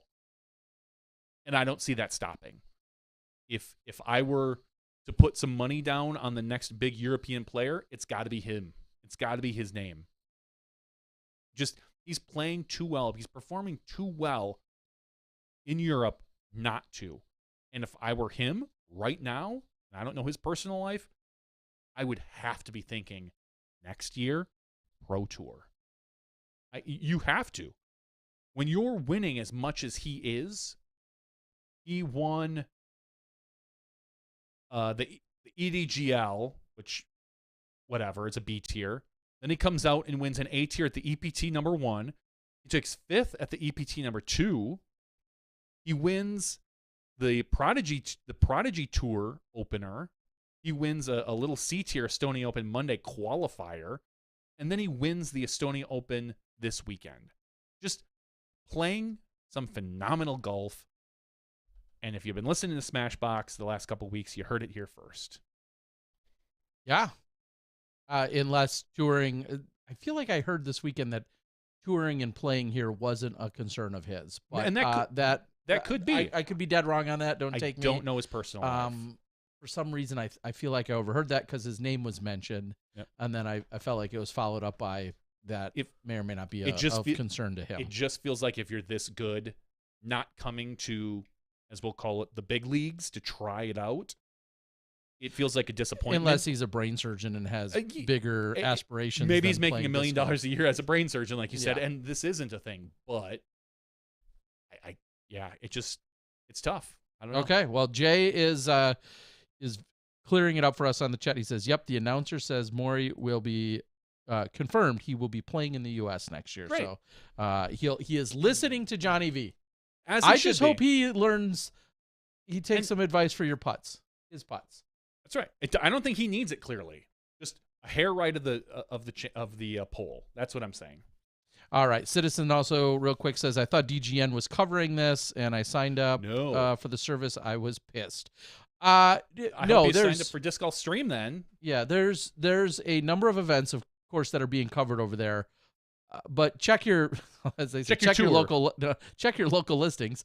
Yeah, not every single event, large scale event that's taking place. And also to clarify, there's a lot of different tours and events that are happening over there, so I can understand confusion. But dig a little deeper, and then also go to. There are 3 tours, real quick. Disc Golf Pro Tour, and double check. That's where it'll be listed what's being covered. There are three major tours in Europe. There's the PDPT, which is the Prodigy Discs Pro Tour. Basically, I think it's the Finnish Pro Tour, if you look at it. There's the ET, which is the European Tour. That's the PDGA sanctioned, sponsored, official PDGA tour. And then there's the EPT. And the ET, the European Tour, that one is being covered by the Disc Golf Pro Tour and a company called Pulsea. They're going to be kind of a subcontractor overseas. I know I talked to a couple of the guys in the control room. They're going overseas to help them make sure that the quality is hopefully as close to what our viewers are used to seeing here for our Disc Golf Pro Tour. Then there's the EPT, which is the European Pro Tour. I know it's a little confusing because we got the ET and the EPT. The EPT is the equivalent of what the Pro Tour was when we had the National Tour. It was a competing tour. The EPT is streamed on Disc Golf Stream. And if you go to discgolfstream.com, there's a schedule as far as the events they're covering. The European Tour is a different tour. So I understand it can be confusing because you'd think, well, it's Europe.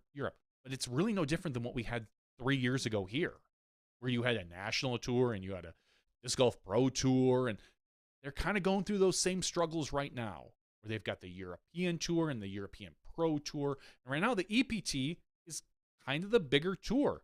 They've had the live coverage, I think bigger payouts.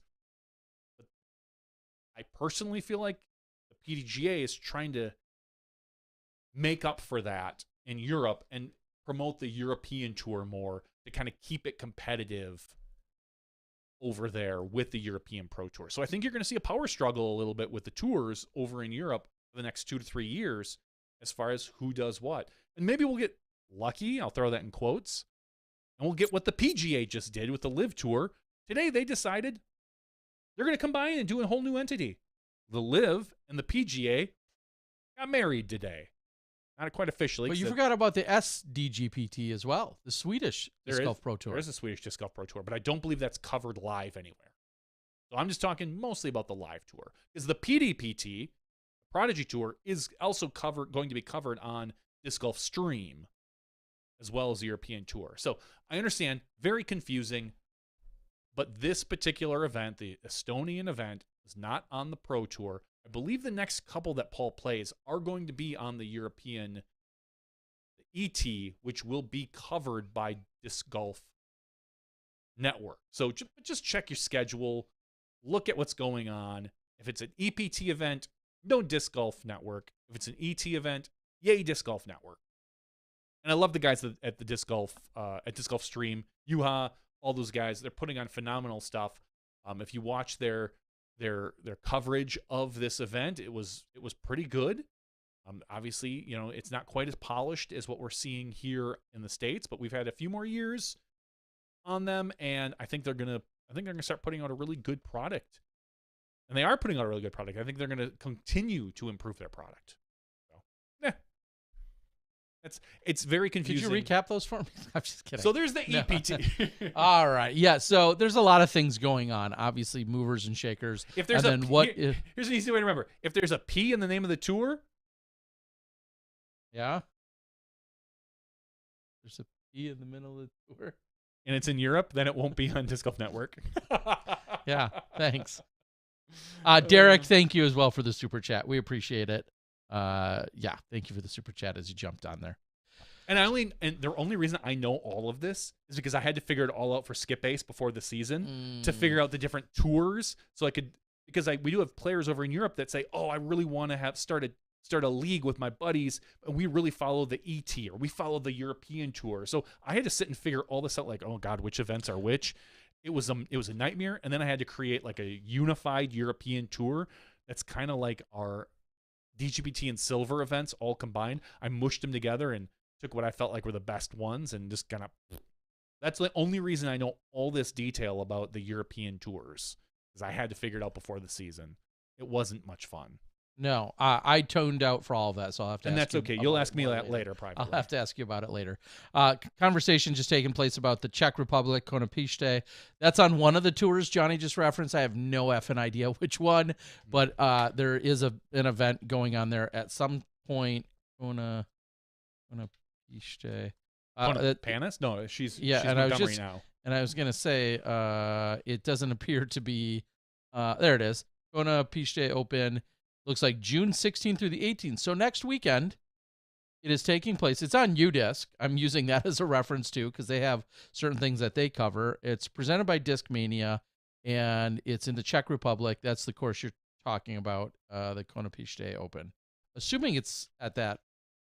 If they're hosting the Konopiste Open at another course that's not that one, I feel like that would be insane.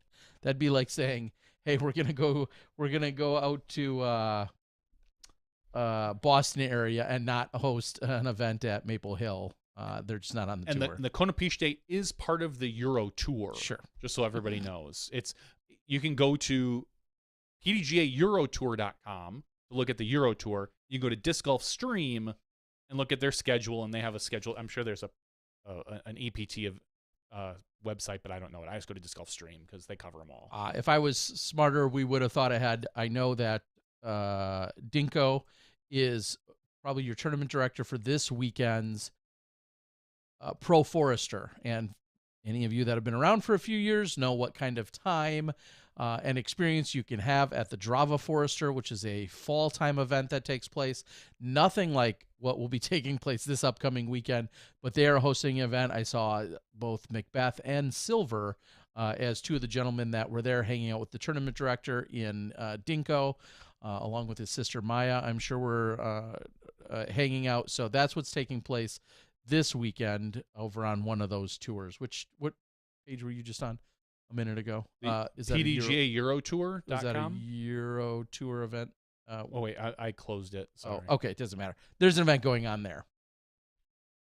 And that is in the Pro Forester taking place this upcoming weekend.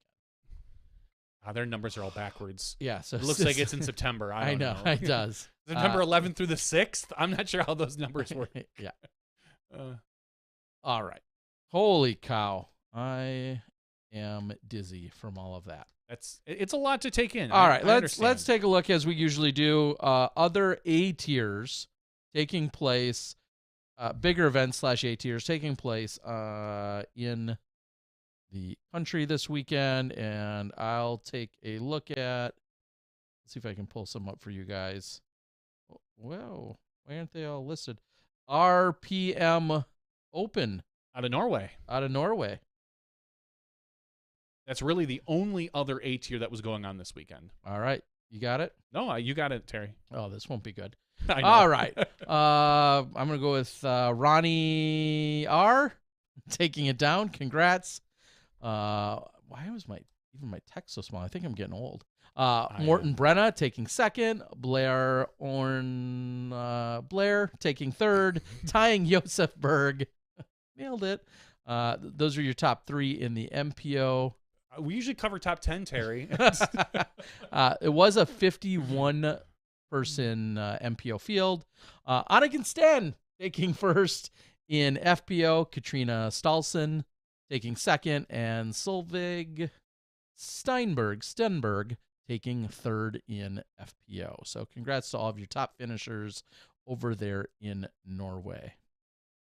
Really, that was it for No, there's we talked about the Estonian Open and Mari Vilman winning that one. Yep. The other A tier, I believe, there is one in Sweden, and there's the Tennessee States. Yeah, there's That was Tennessee the other States. pro A tier taking place. I got this. All right, good. Braden Sides taking it down.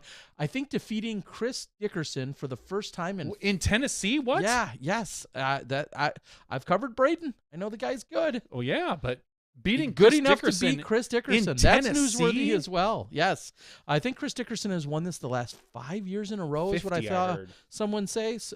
Thought I saw someone say, or They or renamed post. it to the Chris Dickerson Open. I heard. Yeah, the CDO. Chris Dickerson coming in second by a stick, as they would say.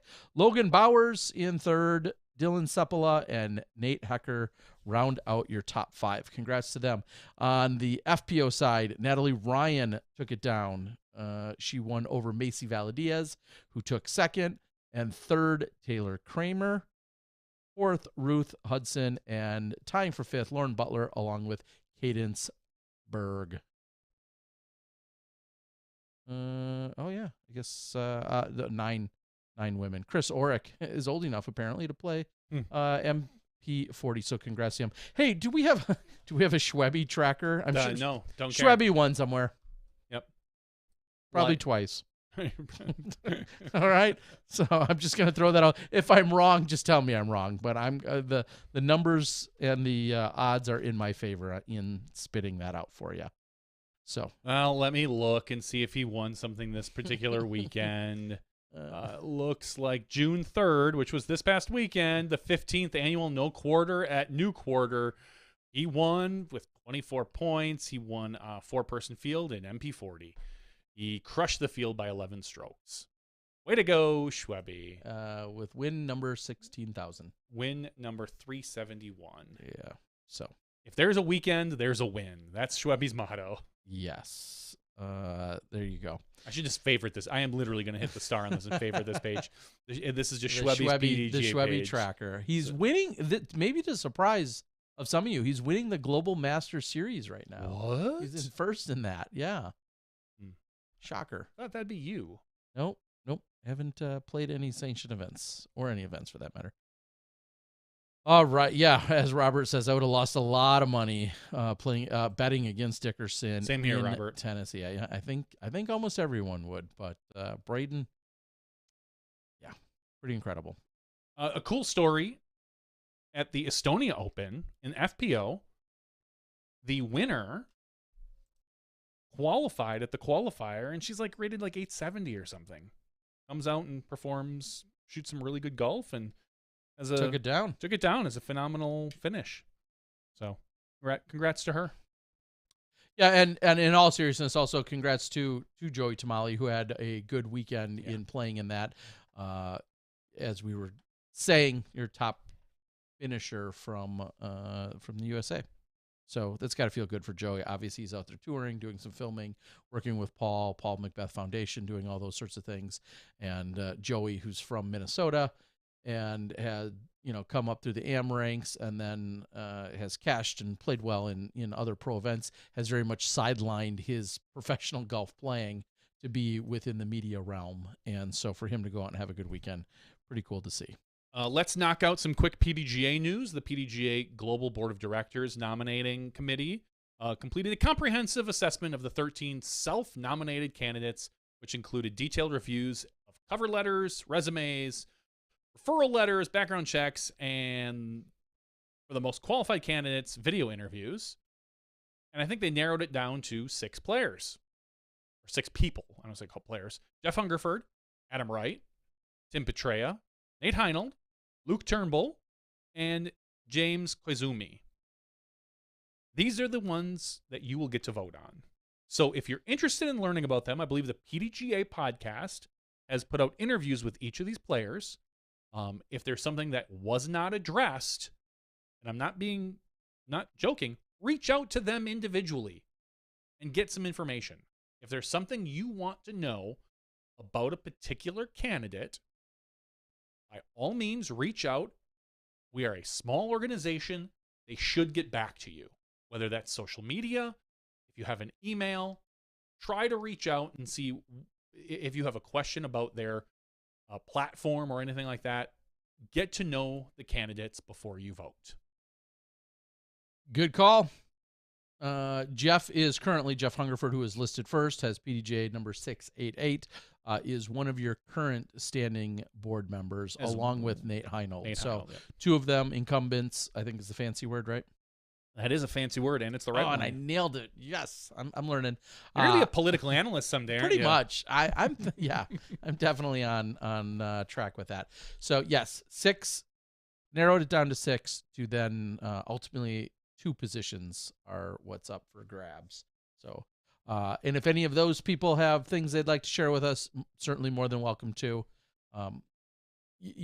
Throughout the various years before PDGA's own media was to the level where it is now, we were happy to take on that. And if somebody does want to talk to us, we certainly can have that conversation. But the PDGA has also been doing a really phenomenal job of kind of sifting through those opportunities and making them available to the world as they should be for the voting. Also, I believe if I overheard Tournament Central's very own discussion with Hayden Henry talking about Bob West Sportsman of the Year awards, those nominations, those types of things are up and available as well. I believe I mentioned that last week, but yes. Yeah, good call. And then the PDGA has also approved a ton of new discs, which you can find. I'm going to go, for those that think we do research, we don't. I guess you probably don't think that. One of the things I don't like is the DD from Discmania. Well, it's not new. It says new in parentheses. That's funny. It's the DD in parentheses new from Discmania. Oh, because there used to be a DD1? Yes. And that's why the DD is new? Yes. They retooled. I'm assuming they retooled with the new molds. They have to get PDGA permission sanctioning, whatever the hell that approval. Thank you. For the discs. I understand, like, their name is Dynamic Discs. But everyone calls them DD. I would have come up with a different name. I know it's petty. I know it's silly. I know it's small. It just, like, the term DD to me is so associated with Dynamic Discs that I would have just but it's been a staple of theirs for years. Then call it the DD1, which actually I think was what it was called. Then call it that. Don't call it the DD. It's such a minor little thing for me. Call it the DD1 or the DDA or the whatever. I don't know. I just don't like it. Don't like it. We'll reach out to the DD Dynamite, Dynamic Dynamite, and let him know. I love Dynamite, but I don't think he's naming these discs. No, but he works there, so you should take it up with him. Oh, I will. I'll take it up on Twitter because I'm friends with Dana on Twitter. There you go. And I'm going to take it up with him on Twitter. Can we get into the juicy stuff now? Can we get into stuff that everybody wants to everyone wants to hear us talk about? Maybe. There's plenty of stuff I love to just not bother with anymore because they're beat to death. But you can lob one up, and we'll see if I take a swing. Right. Here's my softball, Terry. Disc stamping. Yeah, this is great. This is a social media thing. There was a quote from somebody who Mike Krupika. Yes, who works. Who we know. He works for the PDGA? No, kind of just consulting. He's the state coordinator and probably sits on a committee or two. Okay. And I feel believe it or not, I don't like to talk about things I actually genuinely know nothing about other than what's been said on social. Mm-hmm. So I hate to feed the machine in that sense because I don't want to come off as uneducated or truly not in the know. Because when I want to bring a take, I usually am in the know and then fire from that. Yes. But go on. Mike commented on a post about post-disc modifications from the manufacturer after it leaves the manufacturer. Because right now we've got companies such as retailers specifically, but even probably private individuals that are restamping or secondary stamping discs, and whether or not this was legal. And his take, which is not PDGA official, but his take is that additional stamps after the manufacturer could be called as illegal discs. Was that how it was worded, or are you digging into some of the follow-up? I'm digging into a little bit of the follow-up. Okay. But that I'll have to dig up his particular post particularly, but because I was under the impression that it was stated as if this may be a new thing moving forward, and that this isn't his current position, but this is something they're looking to implement moving forward. Oh, I was under the impression, based on some things that I read, that as of right now, it could be considered an illegal disc because you've made a modification to the disc after the manufacturer of a significant, I forget the exact term, basically a detectable thickness. Detectable thickness of the disc, and that if you were to have a small stamper, which we know some people do, that puts maybe a small under mini size stamp on a disc, you could be called for a violation of that disc because it's not ink that soaks in, that has no detectable thickness. That this has a detectable thickness. You're literally modifying the disc, and that this could be considered post modification and could be called as a rules violation. Let's just assume, Terry, that let's start with the assumption, and I'm sorry, Mike, if we got this screwed up, but let's just start with the assumption that this is Mike is the chairman of the PDGA Rules Committee, according to Terry's monitor right now. Let's make the assumption that that is the case. But go ahead and read what his... Again, I can't even validate that this is legitimately from him, but everything would make me think that it is. That this was screenshot and shared throughout the weekend largely. Mike Krupika, who I know personally, he lives just within a hour of us. He's just over the Illinois border. He's also a state coordinator. Yeah, he's also the state coordinator and does a ton of work in a lot of different capacities. Yes. So I just want to give a little background to him. He's all, for what it's worth, he's PDGA 28238. So has been around for a while. And as what was posted on the world to the world says, post-production changes to a disc are limited. You can use an ink or dye which absorbs into the plastic to add your identification or other graphics to the disc. You may not use any techniques which changes the thickness of the plastic at any point or adds a material to the surface of the disc. Hot stamping done by someone other than the manufacturer would be adding material of detectable thickness. So to me, this sounds like he is speaking of what's happening right now. So if you get... We'll just say, let's just use Infinite Discs as an example. If they get a bunch of Innova discs into their store, their retail area, and they want to hot stamp them, that Innova sends them a bunch of blanks of the Emperor. The Emperor, which is molded at Innova. Right. I mean, that's where you're going with this, right? No, it's technically manufactured by Innova. Not where I was going. Okay, go on. But that you could look at that. But even if they sent him a bunch of blank rocks, an Innova disc that then they stamped, that could be considered illegal. Because once it leaves the manufacturer, now the question is, for something like the Emperor, is kind of where I was getting, technically, who's the manufacturer? Because it's an Infinite Discs disc. So are they allowed to do that before they sell it? At what point does it become? If you order a bunch of blank rocks or Athenas or Mavericks, unstamped DD discs like I just ordered, and you have a small stamper, are you allowed to do that? According to this, it states that you're not because are you technically, you're not the manufacturer, but you're a reseller. So what is Infinite Discs? Are they the manufacturer of the Emperor? It's an Infinite Disc manufacturer. Well, I mean, but they're not the one doing it. This is the exact same scenario with, I don't know, all of Discmania right now. Discmania doesn't make those discs. Yes, they do. They've got their own warehouse overseas that they own. They do now. You're correct. But now, a year ago they did. 2 years ago, correct. Dynamic doesn't manufacture their own discs. But they are the manufacturer. They are considered the manufacturer based on the PDGA's webpage. When they get the discs approved, it's approved under Dynamic Discs.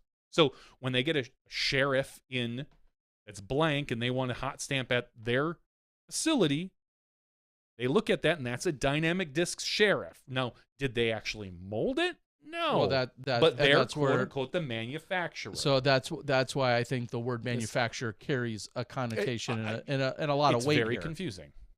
Yeah, it carries a connotation and a lot of weight.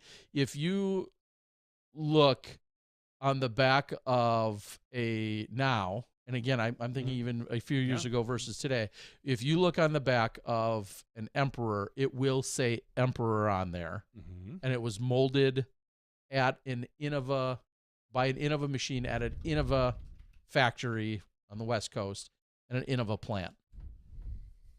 I guess that's where we can argue, someone could argue, probably lawyers, about who's a manufacturer and who's not. Now, I had just a year ago, not even a year ago, had ordered blanks, which are, first of all, not very common. That's a whole nother conversation, but ordering blanks is rare that it's even offered or offered to most retailers or to individuals. But I did, at one point, Dynamic recently had a sale where they said you could order some blanks that had no stamp on them whatsoever. They were Dynamic discs, and I ordered them and then hot stamped my own logo on them. Disc Golf Guy logo, Smashbox logo, whatever, stamped onto a disc. By reading this, by the letter of the law, if you're reading this literally, yeah, that would say that that's technically illegal. You will be thrown in prison. Okay. I understand the concept. My thought is, how the hell do they know? How the hell would you know?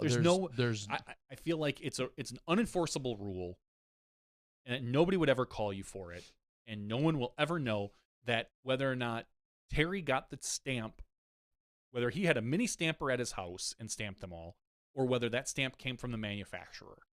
So somewhere someone could reasonably deduce when you, for instance, have I'll just use the example of a Discraft Force with the Discraft Force logo on the front of it, and you flip it over on the back, it has a different stamp that says Adam Hammes on it, and it's an Adam Hammes stamp with a little design of a sledgehammer, and it's a hot stamp that's been put on there.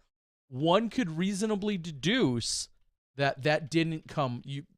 If you knew Adam or you knew the situation, you could reasonably deduce, hey, that was a post-production scenario. That came from somewhere else. That wasn't Discraft. Discraft could do it, but let's just say you looked at it and you're like, oh, Discraft doesn't do that. You could then say, hey, this disc was done elsewhere. Yeah. You're still making an assumption at that point. The accuser is still making an assumption. Discraft could have done it, but there's a pretty good chance that they didn't. So other than making some assumptions, there's no way that you could verify that. Agreed. Which is one of the reasons. So I guess the question is, where is this, other than realizing it's essentially unenforceable, where does this go? What happens from this? I don't and think is this anything new? No, I don't think so. No, the rule hasn't changed in years. And I don't think there's any way to enforce this. I don't think personally that this will go anywhere. I just feel like it's just really funny that this popped up on the socials this week, and I saw it in a few different places. I think I saw it on Reddit, saw it on Twitter, and maybe even Facebook at one point. And it's a very fine line between modifying a disc and hot stamping. I mean, I don't know, to be honest. I don't think it should be enforced. I don't think it should be looked at. I don't think that, it's not very often I say I look at a rule and go, yeah, don't enforce this rule. But it seems so minor, and because there's so much variations in discs in general that, we all know that you could take two discs that came out right after each other and they look identical. One gets a full hot stamp covering the entire top of the disc. One gets an itty bitty hot stamp, just the size of your thumb, just someone's initials, maybe they custom stamp. That's going to very well slightly change the flight of those discs. Well, within that vein, what about the conversation of, let's just say someone's getting actually really creative and is finding different foils or stamps that they're putting on them, or is stamping it multiple times, and to the point where it does have some kind of impact. Let's say you reached out to, because hot stamping is not exclusive to disc golf. Let's just throw that out there. Hot stamping is used in a lot of different industries. But let's say you have a hot stamp and you get a foil that somehow has some metallic-like properties to it. Sure. So your putter you've covered every inch of that disc that you can with this hot stamp that has some metallic-like properties, or magnetic is a better word, magnetic-like properties that are drawn to, the metal poles and the baskets that we're throwing. As you said earlier, we're no longer throwing at a pole. We're throwing 3 inches right. But anyway. To the right. Yeah, of course. It's only drawn to chains. It's not drawn to a pole. That's right. You find a stamp that does that. Or here's maybe and buckle up, because if you're not older, you don't know this. For a little while, at Discraft, they had stamped many times over on some sides of some putters. And if you stamp it enough times, you can create a completely different texture on the disc. Yeah. They called it lizard skin. That's right. I remember that. Lizard lawyer, Mark Ellis, look him up on the YouTubes and the Facebooks. At one point, they had stamped, and I don't have a disc in front of me. They had stamped edges of the disc over and over again to the point where you can truly manipulate how a disc feels. So whether it's in heat or in cold or rainy conditions, you have a completely different texture. And at one point, Discraft put a little oval-like sticker, we'll call it for lack of a better term, on the disc. And I forget, with technology, somebody who's old enough can tell us, they put like a little rubberized sticker that went on the disc, and they offered, it was like a no-slip grip technology, whatever the terming it was. I have some discs with it, and they tried those on disc for a little while. Yep. You don't see them anymore, but there's so many other conversations that then need to be had about the legalities of it. And with this, if is it's the coming, PDGA trying to stop somebody, you taking your favorite putter or your favorite driver and saying, you know what, I want to stamp it 23 times in this one spot because that's where I'm going to grip it. That's where my forehand goes. That's where my thumb goes. And I want to stamp it, which is legal or illegal, but I want to stamp it, and it's going to create a totally different texture. I think that's what they're trying to avoid, somebody taking it to that level. I could understand that. I totally could. I just feel like it's so difficult to enforce. It feels, to me, it almost feels like the jump putt rule. Nobody can enforce it because nobody knows for sure unless you go back and look at it and in slow motion. And that's how this feels to me. This is the same kind of thought and rule to say, hey, guess what, everybody? You can't hot stamp after it comes from the manufacturer. But as we know, the discs that are approved aren't approved with hot stamps on them. Yeah. So it is a silly conversation, but that's what we're meant for. That's why we're here. Yeah. We're here to have silly conversations. Andrew Aaron. Well, first, again, shout out to Robert Manahan for the $4.20 super chat. He says, Terry Miller, everybody. Thank you. Andrew Heron says it was called the Ultra Grip, and I don't have any here. Is there any chance you have any? I do not have any Ultra Grip. I don't believe I ever. They literally, I'd love to know the exact timing of it or for how long it was. Mm-hmm. They were putting and it's crazy because you could actually peel it off if you really worked hard enough. You could peel it off. It was a gel-like I remember thing, it. and it was very short-lived. It was very short-lived, and I wonder if that would ever make a comeback. But yeah, I do have some of those, and I'd have to really dig them out. I was going to say I'd love to make a post about it and talk about it. Anyway, so yeah, that's what's happening. Somebody else said glow tape legal to leave on a disc. No, not in a sanctioned situation. It's funny. I went out to a league with some buddies. Or I went out and saw some buddies at a league, and it was a non-PDGA league, just to be fully transparent, but they all had glow tape still on their discs from when they played a week before or 2 months before or whatever. I'll admit it's a real pain in the ass to remove glow tape off of a disc to then only put it back on, a week later when you are playing at night. But anyway, long story short, glow tape is not allowed to be left on a disc. For PDGA sanctioned play, 99% of the leagues you play in that aren't sanctioned, no one's going to care. Won't probably care. But no, you are not allowed to leave glow tape on a disc. So what's really frustrating is I only play 1 or 2 events a year, or 3 or 5. One of them happens to be a glow event. It might not be 4 or 6 months before I touch my disc again. And when I do, I'm sitting there peeling off the glow tape that I used. But no, not legal. Ryan says disc aren't approved with a Discraft sticker on the inner rim, but you can't put your own stickers on a disc. Totally agree. There's some interesting, funny gray zone, and maybe as this conversation has popped up and hit the mainstream of disc golf in the last few days, this might push the rules committee to make a few clarifying statements on it, because a lot of people then bring up not only the disc weight sticker that you can find on a lot of discs from Discraft, but then also the little usually white sticker that you find on a lot of discs, which is to prevent discs from vacuuming and sucking to one another when you get a whole stack of discs. And those are on a ton of discs. And there's always an argument as to whether or not those can be left on a disc or not, because it's coming from the manufacturer that way. So, yeah.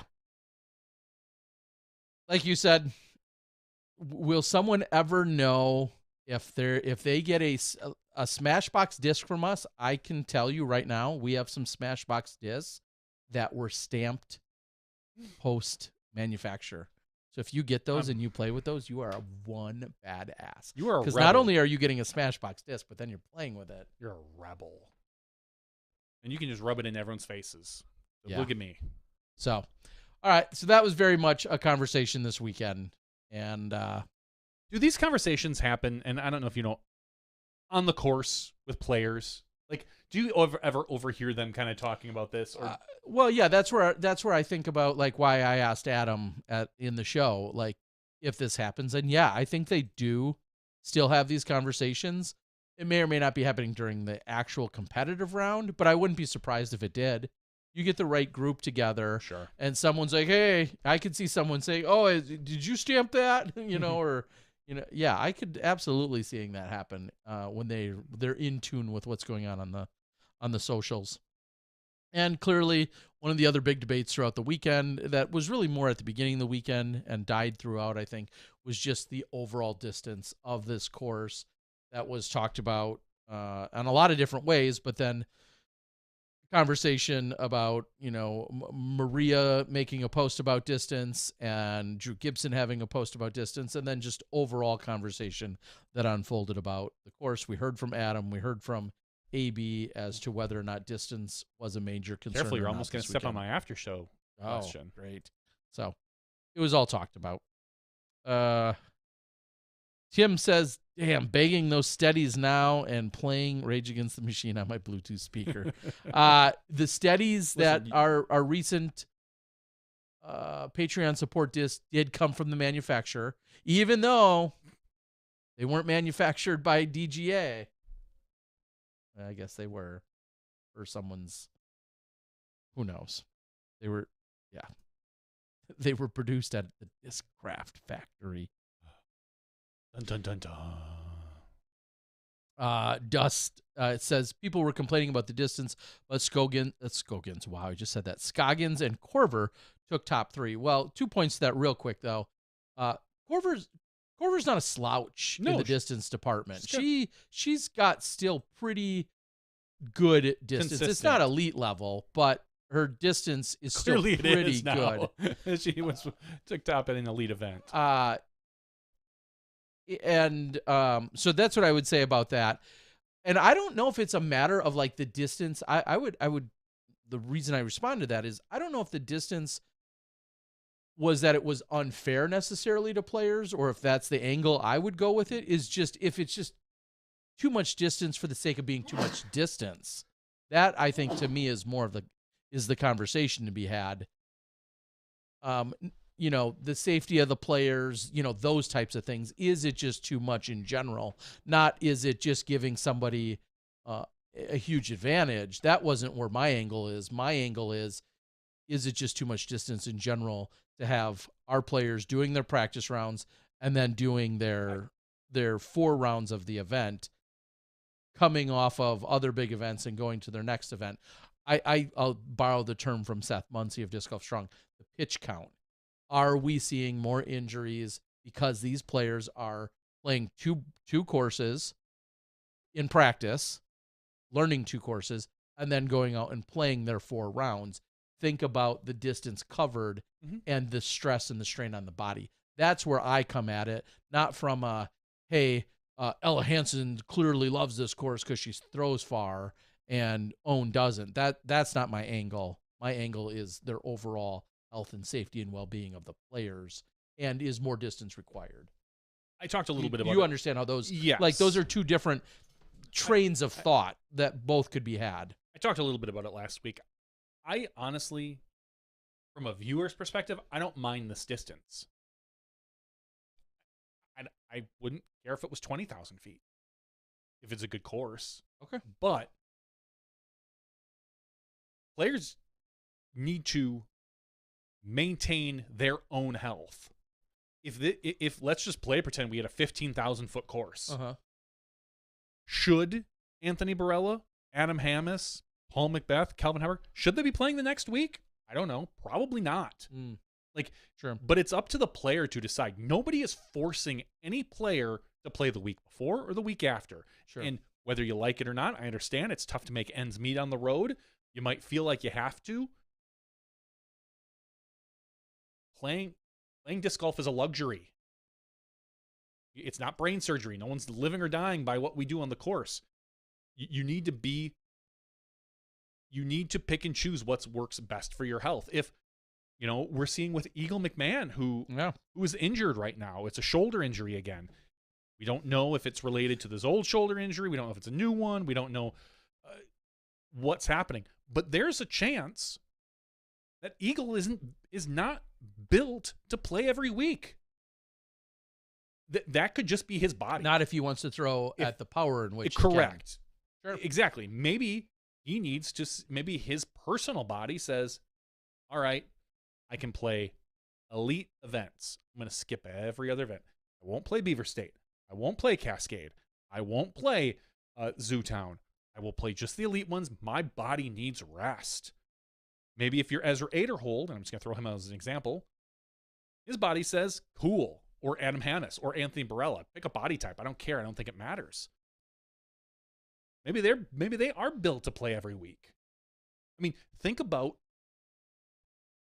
30, 40 years ago and pitchers in the Major League Baseball who would pitch 100 pitches a game, 120, and then they'd come back out 4 days later and do it again. We just don't see that anymore because we learn more about the bodies. Now you've got people taking pitch counts at like 60, 70, and they're getting pulled.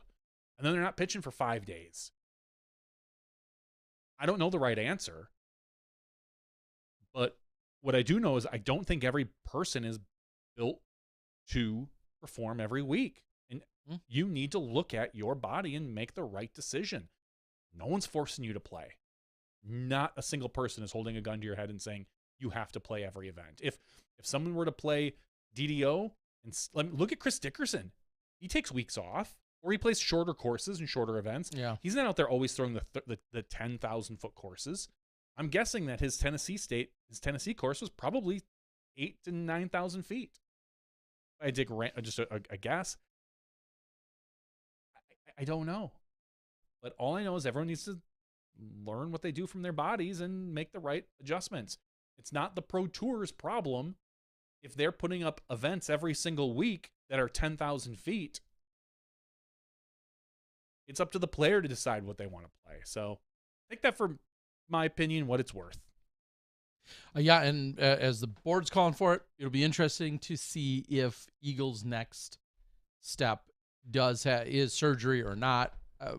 Clearly, neither of us are qualified to speaking on anything in terms of what may or may not be going on, but clearly disc golf is better when Eagle's playing and healthy and is competitive. Yeah, and I want to see Eagle play. We wish him the best. And think that could be said of all our players. And as we move on, it is obvious that you will see players be more diligent in their decision making about either course or course style or just actual participation, and say, you know what, I've learned 4 weeks in a row is my absolute max, and they have to position a break sometime before or after that 4 weeks, and so on and so forth, or 3 weeks or 5 weeks, whatever it is. It's going to be different for every player. Some of them are going to learn a hard and steadfast number of, I just simply can't go blank amount of weeks in a row, and they're gonna learn to stick to that. The other thing I was thinking is, for like this Portland course, I know it's very long, but once again, no one is forcing you to throw max distance.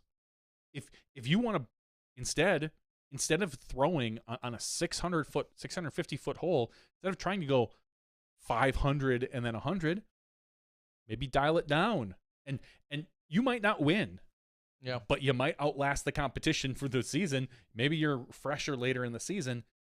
You have to know your body, and you have to react and take care of it. Yeah, and it was Paige who said at OTB that she wasn't throwing 100% for many of her shots, or most of her shots, or any of her shots, however she worded it. And I don't think she was quite throwing 60% like she claimed. I think she was throwing a little harder than that, because or some of her 60% shots were still going over, 450 or whatever it was. But regardless, she was intentionally backing off, and that kind of leads to exactly what you were just describing. So, all right. Is there any other big takeaways out of Portland? I guess one of the other, I don't know how hot of a topic it was just the fact of majors, Elite Series pluses. Is this stepping on toes? Is this in the right direction? Do we need this Elite Series plus distinction? Do we need it? No. Is it okay to have? Sure.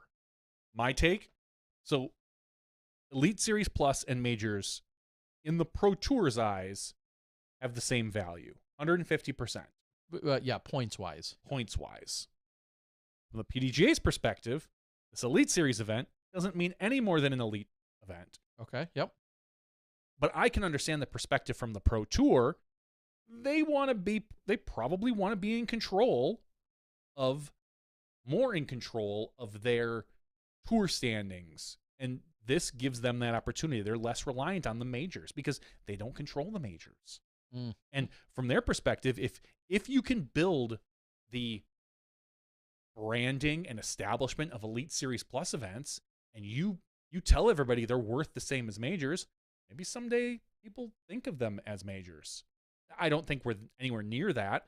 It will take years and years to build upon something like that. But from a DGPT perspective, I can totally see that.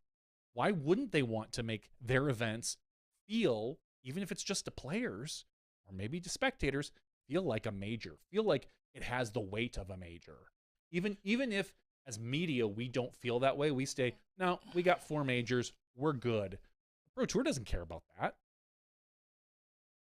Well, then the follow-up to this is, do you feel like events will aspire to evolve into or graduate or bid to be an Elite Series Plus event?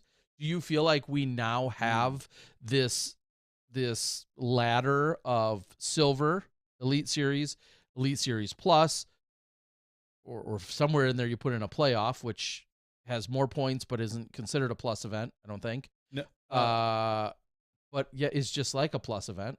It's not like a plus event. The playoffs, I don't believe, have... The playoffs just have a different registration perspective where you have to get qualified for it. But I don't think they're 150%. I'm not sure on that. Anyway, and then you have think of how many layers we're now going, and is that good or bad? I guess is really the bigger question. It's confusing. Yeah, but that I agree with. I don't know good or bad. I believe there's only 2 Elite Series Plus events this year, Tim, who asked on the board. It's Portland and Ledgestone. The other ones are playoff events, which is the Michigan event, the D-Glow. D-Glow, thank you. And MVP. Those are playoff events, and those are limited based on registration. I didn't think that they change for points, but maybe they do. Maybe they're 150 as well, 150% points. Gosh, who knows? But do I think that events will strive to be Elite Series Plus?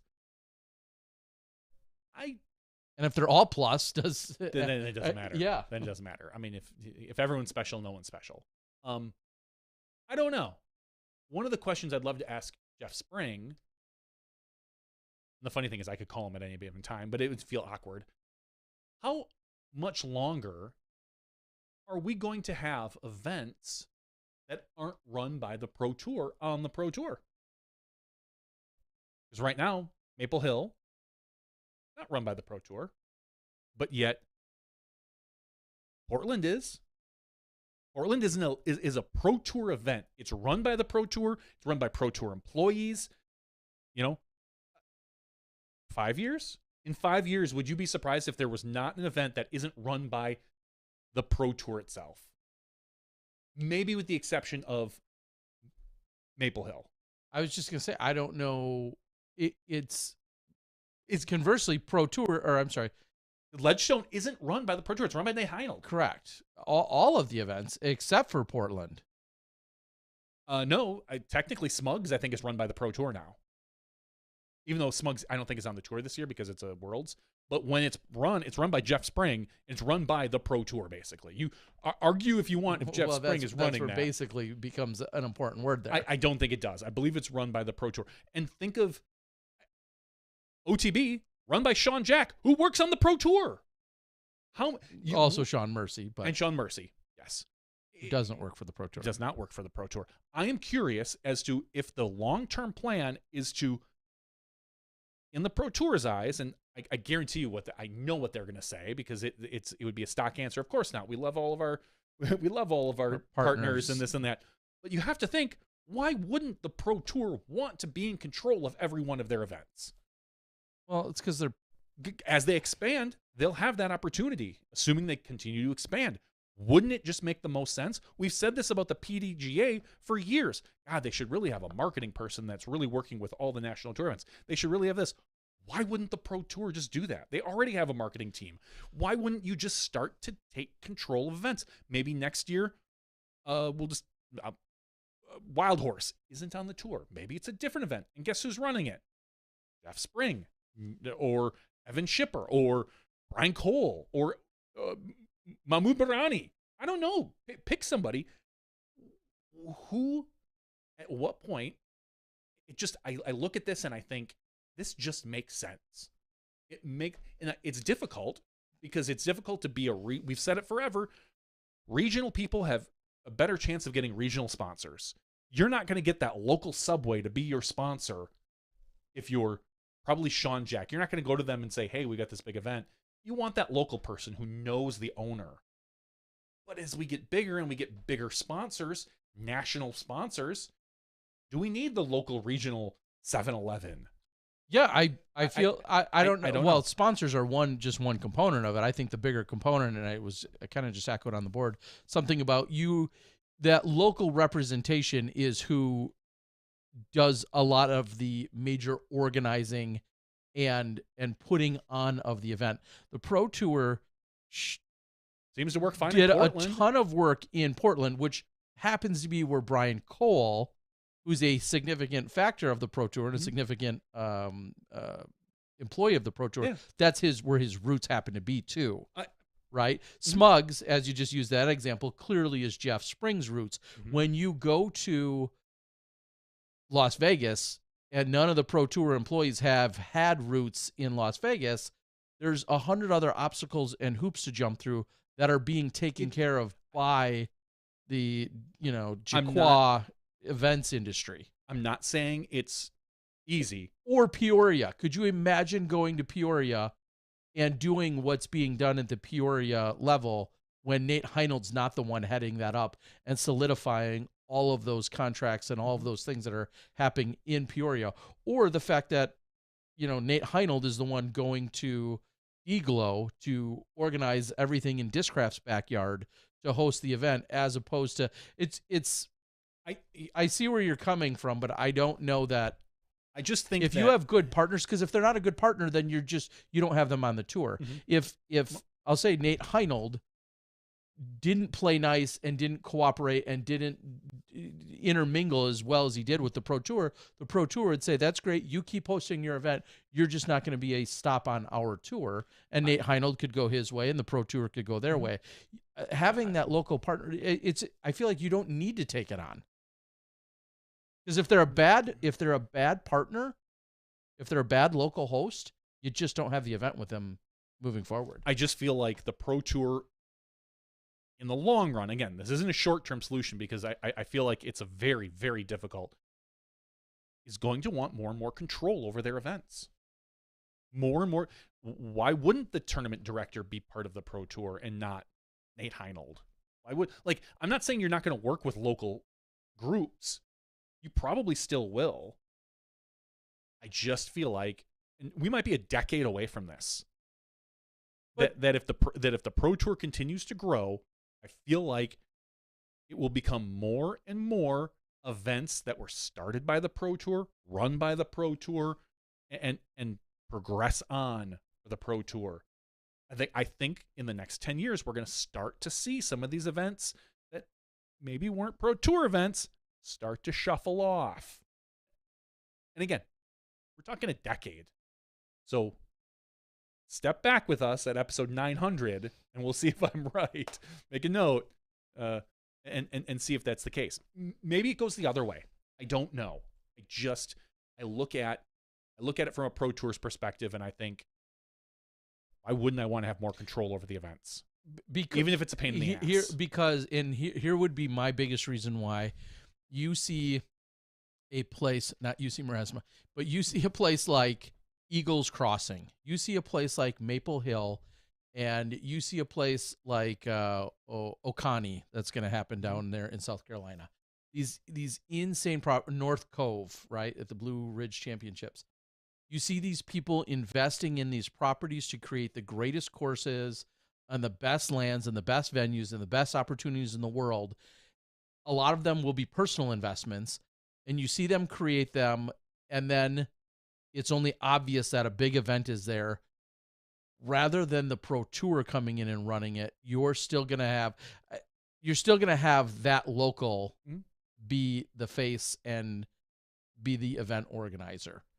I'm saying they'll probably work with them, but I just foresee a day when every tournament director works for the Pro Tour. I guess in contrast to that, I guess maybe another way to reword that is, the Pro Tour can't go host an event at Maple Hill without Steve Dodge being on board. Mm-hmm. They could go host possibly an event at Wild Horse because it's a public entity where somebody with the right money can show up and then go rent the property. They could step around Jeff Jacquard. That's my point. They can't step around the guys that own North Cove. They can't step around the people that own and run Maple Hill. They can't. There's just certain entities and certain courses. Just rent out the course. Hey, Steve Dodge, here's sure $500,000. We'll take this course for the weekend or whatever that magic number is. Yeah, sure, they could. Again. But I think at that point, I also though feel like we're just splitting hairs, and the reason is, if they're going to come in and run it and do all the things they want to do, they're bringing in. My idea is they're bringing in all the sponsors. They're running the event. The only thing they're basically not doing is getting volunteers. That you're probably going to have a local set of volunteers and/or course development, though course changes, and my guess is, just like the PDGA does for majors, you send someone out there. Guess what? Hey, Christine Jennings, you're going out to Maple Hill, even though Maple Hill, as we all know, is the perfect course. And you're going to oversee the course changes for the next 3 weeks. You're going to make adjustments. You're going to make changes. You're going to look at it. You're going to make sure that they do everything the way we want it at the Pro Tour because it's our event. We don't want to have to rely on a local person that maybe we don't have 100% say in. Because the last thing I think Jeff Spring is going to want to say someday is, and it comes back to the baskets again. Cool. Guess what? Maple Hill has MVP baskets. What happens in a year when the DGBT says we've got our own baskets?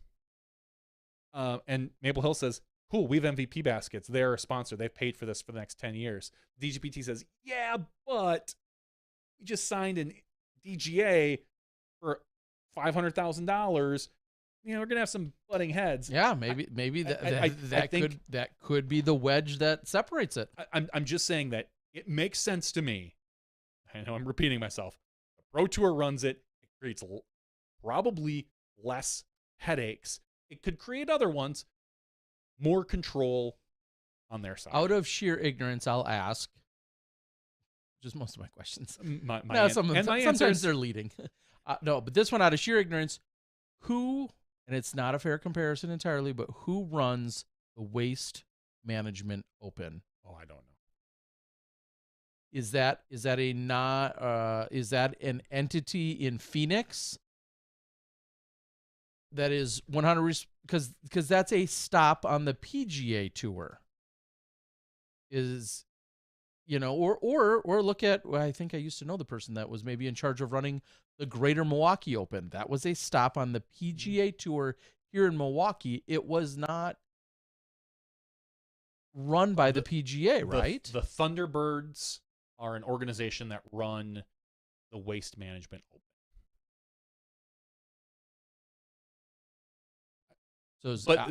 But what is that comprised of? Is that I don't know. So I mean, I guess that's my whole point. Is that's a stop on the PGA Tour, one that first came to mind for some reason. That's a stop because right now, right, our Masters, the Masters is probably most similar to like a Maple Hill, right? Sure. Where it's owned and operated by an entity, and it's a stop. Portland, as you're saying, is very different because Portland is self-made from within the Disc Golf Pro Tour. I think we'll see more of those. Okay, maybe it's going to come down to the land and the courses that get used, and then who has the rights and/or access to that land, because the Pro Tour may never have the right number where they say, "Hey, Steve Dodge, we actually don't want you here this weekend. We just want to rent Maple Hill because we're going to run an event here, and you're not involved at all." Like, I just don't see a world where that happens, or too many venues that say, "Yeah, that sounds good. Just write me a check." I think because they're not going to write a check that's big enough for somebody to say, "No, I don't want to have any part of it." I disagree. I would get Steve Dodge on right now and say, "Steve Dodge, what's the number? What's the number for a weekend for you to disappear, to leave the state, leave the state, and take the weekend off, and we're just going to utilize your course." You hand Steve $1 million for a weekend, and he hightails But is the out. Pro Tour going to pay that? Someday they may. No. I disagree. We didn't. Someday that could happen. What do you think it costs to rent out Brown Deer Golf Course for a weekend? The entire golf course here, like 3 miles from our It's just house. not a sustainable model to do time and time again. They paid probably some crazy amount to use Glendoveer this weekend. I don't know what the number is. I'm sure it was a lot. If you're bringing in Waste Management, again, we're talking a decade. If you're bringing in sponsors that are giving you $3, $4, $5 million a year, and you have a couple of them, that makes the most sense. You don't think Steve Dodge is going to walk away with the biggest smile on his face when he says, "Dude, I just rented out Maple Hill for a weekend for $1 million or $700,000." Yeah, just I disagree. I think there is a if they were willing to pay it, he'd take it, sure. Yeah. But there's a number. There is, maybe it's not practical or sustainable to be happening week in and week out. Sustainable? I disagree. I think we there are so many things that you and I have said in the past. That's just not a sustainable model that have worked out. I believe in the long term it is. Well, again, long term. Anyway, let's close out this show. We got after show to get to. We're already running long tonight. God, we're not even starting the after show till almost midnight. OMG. It's an old school RDB says box. it's after show is what is, how did you word that? It looks miles away. It is. It's no longer. Now it's in I'm about to pull up next to you and flip you the bird, and as we roll in from the regular show to the after we got a show. Patreon giveaway in. We have Patreon giveaways. In fact, we're doubling them up tonight. So thank you everyone for joining us. I don't know why you're here, but you are. So we appreciate each and every one of you. So many kind and gracious people out there this weekend that, of course, for some reason, I don't want to say of course, for some reason, said you tune in, said you listen, and thank you. We don't know why. I appreciate all of you who do as much in seeing me in person and saying the kind things that you say. You say we're your favorite podcast, and even if you're lying to me, we'll take it anyway. We appreciate it. For Adam Hammes, our champion, congrats, of course, yet again to Kristen Tatar, the champion on the FPO side, and really just the incredible DGPT-based staff and crew over there at the Portland Open this weekend. It was one hell of an event. A lot of things happened. We didn't even talk about the extras that were there in terms of the extra streaming and everything that went along with being an Elite Series Plus event. Insane payout, all of that, which no one's complaining about. So thank you to everyone over at the DGPT and DGN for all of that experience. For Johnny V, I'm Terry Miller, the Disc Golf Guy. That's been Smashbox Podcast 458. We'll have an after show with some extra goodies. We'll see you then when you step inside the Smashbox. Thank you to our $2 and above patrons. Your name is listed below in the credits. If you are interested in being listed as a producer in the Smashbox TV credits and supporting this and other fine podcasts, please visit patreon.com/SmashboxTV.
Go.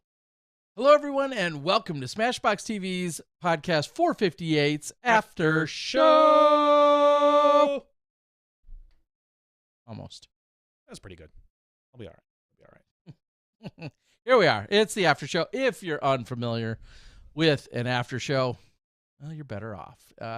This is where we'll talk about anything that may be golf or non-disc golf related. We also very much heavily rely on our YouTube chat board. If you have other things that you'd like to discuss, again, golf or non-golf related, throw them in the YouTube chat and we will riff off of that. Does anybody say riff? Everyone says it, Terry. Anymore? Funny thing today, there's a big uproar on Twitch about they came out with new terms of service. Okay, the little OS. Yep, that basically said you can't have any burned-in commercials. You can't have I think they limit your logo to like no more than 3% the size of the screen. Okay. You can't have ad reads on Twitch, and you can't simulcast if you're a partner. Obviously, they can't do anything if you're not a partner, but technically we're a partner. We are simulcasting. We are? We are, yeah. If someone makes a donation on Twitch, we can accept it. We can take subscriptions. All that makes us a partner? You have to have had like so many streaming minutes with so many subs at some time. We got it a long time ago, and just nobody checks it. But there was a huge uproar today because they did this, and they're more or less saying, hey, you're cutting our profits off at the knees. If we can't simulcast and we can't run ads in our own feed because they only want their ads on, clearly, you can't have, obviously what we call burnt-in ads. You can't just play an ad or a commercial.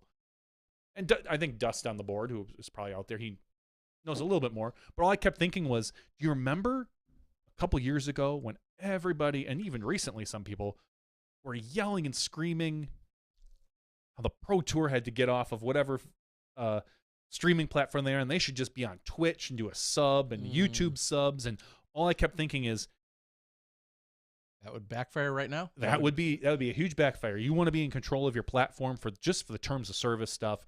Of course, Twitch later today, after there was a huge outroar, came back and said, whoa, maybe we misworded this a little bit. We're going to readdress this, and we'll get back to you with the new wording, because it clearly didn't come off the way we wanted it to, because a lot of people were saying this would be the end of Twitch for a lot of paid people. And it was just, it was really funny today watching some of the streamer community, as I'm just peripheral on them. So it was kind of funny. And I just equated it to the DGPT immediately. And I was thinking like, yeah, imagine if everyone knows YouTube has the best video player in the market. They have to. They're Google. They have billions of minutes of video watched every day probably. And people that are screaming like, you should just use YouTube's service and make it a subscription because you can do the join and stuff like that. And YouTube takes 30% of whatever subscriptions and super chats. But then you're like limited to YouTube's terms of service. So if they decide they're going to change something, boom, you're stuck. You don't have a choice. You don't have any say in that. And I just sat back and chuckled and thought, people may not like Vimeo and the player, but the Pro Tour has their own more or less it's called a white box. It's a streaming platform that they are in control of. Vimeo doesn't really have any public terms of service because they don't sell ads. They don't do anything. They're just a host. And I know the Pro Tour is looking at other options. I don't know where that stands. I haven't talked to anyone in a couple months about it, but I'll be curious to see where this goes, because a lot of people obviously still hate the Vimeo viewer, which I don't blame them. It kind of is kind of cruddy. And there's a lot of complaints about it. But the other thing I'll say, whatever we go to as a community and industry, it's probably going to be a rough transition. So be prepared. That first couple months of whenever the Pro Tour decides, whether it's this year, next year, I don't know the plan. I know their contract is up at the end of the year. I think that was as much as anyone knows, and they're looking at other options. Don't expect the world. Don't expect to step into the first event next year and be like, here we go, everything's going to be perfect. I just think you're going to hear people complain like, oh, you didn't build a streamer for my Apple Watch. I used to always watch it on my Apple Watch, and now I can't. There'll be platforms or like Samsung or Tenzin or whatever it is that's out there that may not exist or may not be ready. The content. But I've got an original Fire Stick. Can I play on that? My 10-year-old Chromecast, which was just discontinued. How come I can't still play it on there? Yeah. And it's not my job to temper expectations for what the new platform will be when it's here, whenever that is.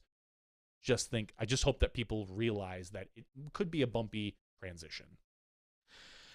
Yeah. And then along those lines, I think I think it's probably fair to say that the number one, well, maybe these are interchangeable. The number 1 and 2 wishes that people had were that it had a DVR-like function so that you could pause, rewind, and all that stuff during the initial live broadcast. I think that's it. And then B, as another function of it, would be that it has its own chat feature. I would say those. And I know, I feel like those are the two things that you see or hear most often or the loudest. And if there's other issues, I don't even know what they are. Now, to be fair, I am not like you guys. I do not watch anything on DGN you're on site. Because I'm literally on site but those are, from what I've gathered, those are what appear to be the two biggest concerns. And I can certainly understand both of which. Someone posted a little earlier saying they are happy that the YouTube hosted, I don't know if it was all of day 2 or just part of day 2. But that came about as a challenge that was had in the back control room. With Vimeo, I guess. That came as a challenge. And so the safety bailout was, hey, we're going to also put this out there on YouTube. So a lot of people essentially got to watch the second. Was it the entire second day or was it just FPO? I think it was. I'm Did fairly MPO certain it was push the to it? entire second day. They Okay. usually wouldn't break that up. It was Okay. I- So the entire second day, maybe somebody can. Yeah.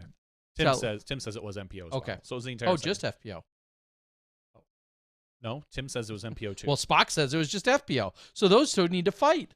oh, it's a fight to the death. It's Spock versus Tim. I mean, we could probably just go look as well. And Spock says he must have forgotten. He gave up Okay. easy. You rolled over. Damn it, Spock! You rolled All over right. and showed your belly. Well, Robert is the official tiebreaker. Robert says it was both. Well, it makes sense because if they did one, they would have just done the whole day. Yeah, It just so- that's the way the Pro Tour would have worked, knowing everyone So involved. yes, that was bonus, free live bonus, however you want to look at it. I guess there were some. It was not communications intentional. with Vimeo, and Vimeo realized that they were having an issue, or that there was an issue of some sort wherever it came from, and so the Pro Tour thankfully has this backup option that just says, "Cool, we'll just give it away for free this week or today. We want to make sure everybody's happy," and I think they do a really good job at that. Ray asked Terry, "Would you watch full rounds on DGN if you weren't an employee?"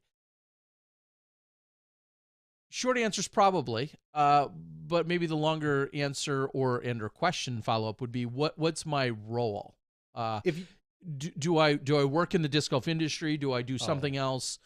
I'm assuming I'm going to want to be consuming it, and I'm assuming I would be watching it.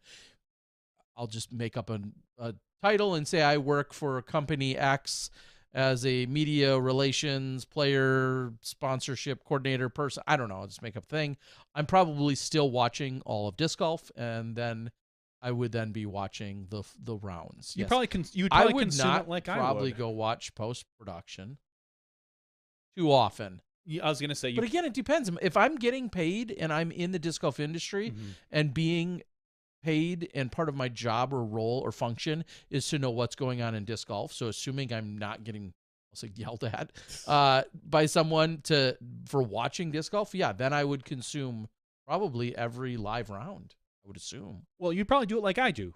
You would be doing something else and you'd have it on in the background. Yeah. And then during interesting times or towards the end of rounds, you would sit down and watch. And if there was a big story, you'd hear about it probably on Twitter or Reddit and kind of maybe go back and watch what happened. But that's how I consumed FPO this weekend. I was working MPO.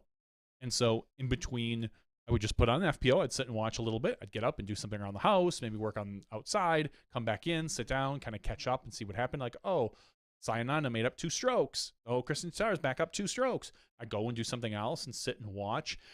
That's more than likely how you would. Yeah, and I would do it. I would do it though. I would log in with my special login and use the DVR function that's offered to just some of us. Oh yeah, Yeah, I would do that. I'm sorry you guys don't have that. I do. That's That'd be a hilarious rumor. I don't know about you guys, but my login to DGN, yeah, that gives me DVR. Well, we pay the extra. Yes, That's right.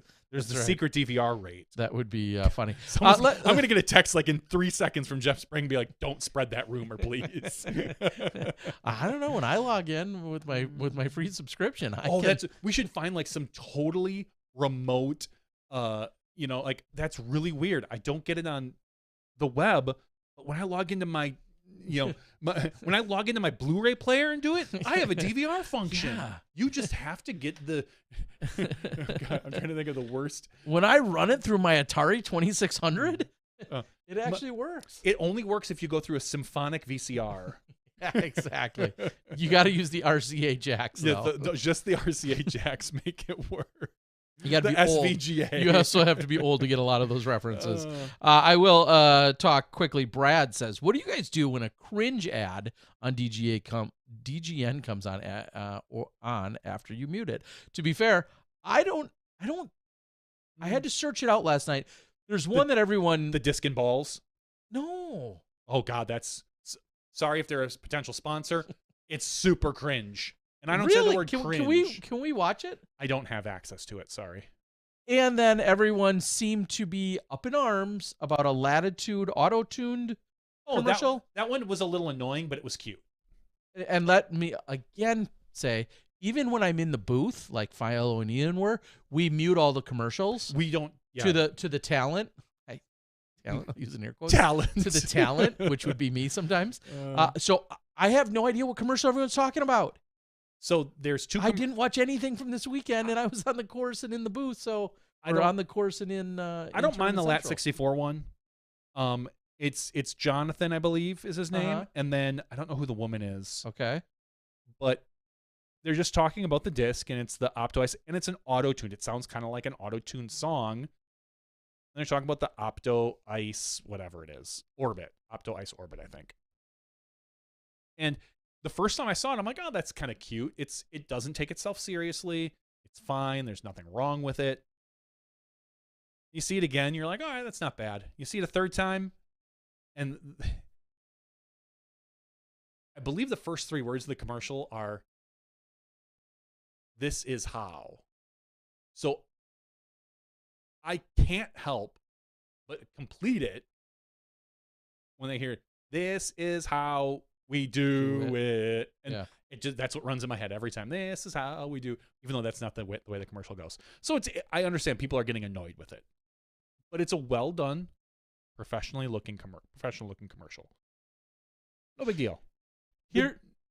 I was just gonna say, here's the question: if Latitude, in this case, wasn't the title sponsor and didn't have as many ad plays, would it have been better received? Yes. And basically, because it was played so many times, I think it was played 4 times a day. Did it get more frustrating? Whereas if they were, I'll say like the Halal Guys gets played less because the Halal Guys wasn't the title sponsor of the weekend. So I'm guessing it got played more often because Latitude was in fact the title sponsor of this weekend's event. And had it been in a less played rotation, would it have maybe hit better? I think technically it was played 6 times a day, because if you watched FPO and MPO, I think it was played twice during each round. Okay. And then once during the Tournament Central, maybe. So if you watched a lot of golf, you saw it a lot. More than maybe a regular ad sponsor. Correct. Like it got more play than Canna did. It did, because I think Canna, my guess is, got played once during each round and then maybe once during Tournament Central. Sure. It's a guess. I don't know for sure. I don't have the ad rundown. So yes, I can understand how that would. But again, the disc and balls commercial. I'm gonna have to go seek it out now. Oh my god! I mean, let's be fair. Just like the board says, we're all talking about all these commercials, so to some degree they worked. It works, right? I don't know what disc and balls is selling. I know what. I think it's just a channel of some sort. Okay. Well, but in the after show, which you guys don't watch, I'll have to seek it out and I'll go watch it. It's got a. I'm so sorry, disc and balls. It's got a horrible logo, and the commercial reminded me of the David Feldberg commercial with the where he's pulling on the Pro Pole. The Pro Pole, in comparison to the ads that are around it. Because at least, I mean, the Pro Pole, when you looked at that on ESPN 2 or 3, wherever we got played, you could tell that was like a homemade ad. I get it. It's fine. It's probably not. It's color corrected. It's you could tell just by the look of it. That's how this commercial looked when it was surrounded by what I feel now are much more professional ads. You may not like the ads, but at least they have a quality to them. This looked like cable access commercial. And it doesn't help that clearly they're going for some tongue-in-cheek when their logo is like a disc that's pointed up and 2 golf balls on it. Like, it looks like a penis, and that's the point. It's just a little cheesy. Okay. Someone on the board says that was the whole point, though. Is that it's horrible. Maybe. I don't know. Okay. I don't know what I cannot weigh in on this. Yeah. Because I literally have not seen it. I'll see if I can find it for you, Terry, at some point. But it sticks out surrounded by our other commercials, because it feels like a commercial that I could make, not that I would, that I could make, and that is setting a low bar. So whatever, I'm talking about it. Whatever they're doing, exactly it. Whatever they're doing, slightly worked. Okay. So that was talked about. One thing we didn't talk about in the regular show that was also of news is that Nate Sexton's cash streak came to an end. We did not talk about it in the regular show. We had a lot of other stuff there. I poured one out for you, Nate. Yeah, but Nate Sexton's cash streak comes to an end. I don't know how much more we need to really then go on it, but yeah, and it was inevitable. of course, yeah. I mean, obviously everyone's gonna do it, but I'm thinking it was inevitable soon, just based on his age, the lack of playing that he's doing, his current play as of late. He's been flirting with that line a few times, even though, and a little bit self promotion here. Before every Elite Series event, I do the Skip Ace podcast. I had Nate Sexton as a don't pick because I felt like he was going to perform poorly out here. The courses didn't seem to suit him with their distance. He's not been playing well, even though last year he came out here and he took 5th or 10th, something like that. Whatever. I have to go back and look through my notes, which I actually make for the other podcast.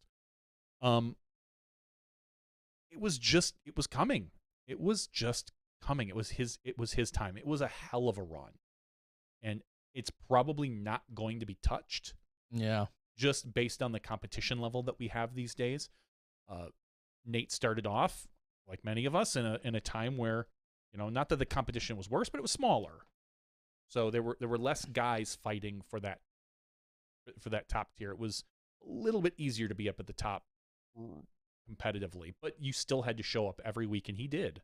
So I can't give him enough credit for the longevity of what he did. Yeah, the fact that it spanned, and I don't even think I realized it, that until I saw a graphic recently that it did span 16 years is a little bit borderline insane. I mean, it is such a testament to his consistency. So 155 events, is that right? Something like that? I feel like it was more than I don't know. You'd think I would have the graphic handy as I talked about it. And our current Ironman now is Joel Freeman. Yeah, is that with like 56 or something? That's what's being posted in our 54, chat, 56, but I don't trust our chat for anything. Like that. So they're about as useful as we are. Yeah, they're just throwing out things. Ooh, that brings me to the conversation I wanted to have with you. Great.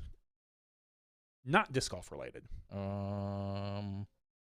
Community related. All right. I was talking with somebody this weekend about communities or podcasts or YouTube channels or whatever. And this kind of got stemmed from the Maria Brody incident. Okay. How responsible, in your opinion, are the leaders of a community, we'll say you and I, for the Smashbox community, for the community? So if you go out on social media and you bash something, Southwest, the PDGA, Burger King, and everyone in our community backs you up and starts bashing them as well, how responsible do you feel like you are in general for the community? And what do you feel is your responsibility as a community head? It's a tough question. It's a philosophical question. Well, it is, because there's oftentimes I've said that I or we are just two guys with a couple of microphones, and you can take us as serious as you want. I mean, it's a slippery slope, because I don't feel as responsible as others sometimes want to claim that I should be. Mm-hmm.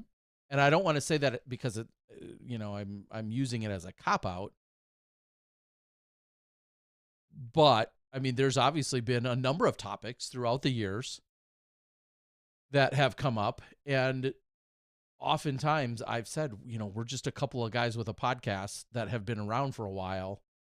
Nobody owes us any form of I don't want to say loyalty, any form of putting us on any higher level. I don't think anyone. I prefer to be on a lower level, so I'm the same height. I don't feel entitled to anyone's respect. If you want to give it, great, but I don't feel entitled to anyone's. And if you want to either disagree and or completely dismiss something that we do or say, I'm personally okay with that. I'm more than okay with that. I hear a lot of dumb shit from a lot of people all the time, and I always think, well, I don't really need to care about their opinion on something. So how responsible? I feel like a lot more people put that responsibility, attach it more than even I want sometimes. I've said before in our podcast that I feel like the chat room and the Discord and the community that you get the community you deserve. You get the community that you grow. You get the community that you that you earn. All of that. And part of it this weekend or this past week, it did revolve around the Brody Maria incident, but that was just one of, I think, 3 or 4 examples that we were talking about. I think we also discussed, a Paul Macbeth incident from a few years ago where he went on social media. I believe he had I don't say a hot take at the PDGA, and a bunch of people got behind him.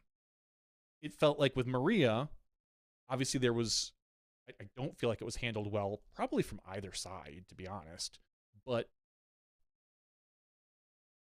there were still people from the foundation community that were poking at Maria or picking on her or attacking her after the fact, which I didn't like. And again, I don't want to take any responsibility away from Maria, because I do feel like her response maybe wasn't the most elegant response she could have responded with, but it's her social media and she can handle it the way she wants. I tend to agree a lot with what Maria Oliva says and believes on social media, but that's my own personal perspective. And I don't feel like we're responsible for individual users, but it's something I would really hope, and something I kind of am trying to do myself, is take what spot we have in the community more seriously. And I mean, if it's very difficult to be on social media in general these days, it feels like, because everybody is out to make a name for themselves. But I would hope that everybody, as the head of a community, realizes the weight that sometimes their voices have and try to keep it in a more positive manner. And if you do see, like, if I said something online and I didn't realize the ramifications that it would have, and we see a bunch of, our supporters or whatever attacking, even though, again, I don't feel like our community does that in general, but if I did see that, I would hope that I would, as a person, try to squash that if I felt like I started it. But you can't be responsible for every individual. Clearly, if Tim Courts, if I say something and Tim Courts decides that he's going to go off on somebody, I don't, in defense of us or something like that, I don't feel necessarily I'm responsible for each individual person. But I think as a group, personally, I feel somewhat responsible for our community. Yeah, to some degree. And I guess it does come back to, I'll use some maybe even cheesier example of me saying, hey, I really don't care for Airline X. This is my 5th time I've flown them this year. I really don't care for Airline X. They suck. And maybe somebody agrees with my points or not, but here's my 3 reasons why. I'm clearly posting there to probably vent some frustration. Am I directly or indirectly asking for some resolution? Am I responsible if then 100 or 500 or 1,000 Twitter people go out and say Airline X sucks and they're tagging them? Right? Is that not kind of what you're asking? Is yes. At what point are you responsible or not, depending on what you've put out there? Mm-hmm. And I know it sounds silly. I think there's a little difference in that you're, I guess the term is punching up. You are attacking a faceless corporation, so to speak, sure, as versus an individual person. Yeah, and I think a great example of that maybe conversely would be when there was a conversation that took place earlier in the year about the spotter getting hit at Las Vegas Challenge, and Drew had made a sweatshirt, for instance. He made a sweatshirt, and he was kind of trying to give a reference, as he was saying, to the idea of somebody getting hit, and the event took it as, hey, you're attacking one of our volunteer spotters, and that was uncalled for. Mm-hmm.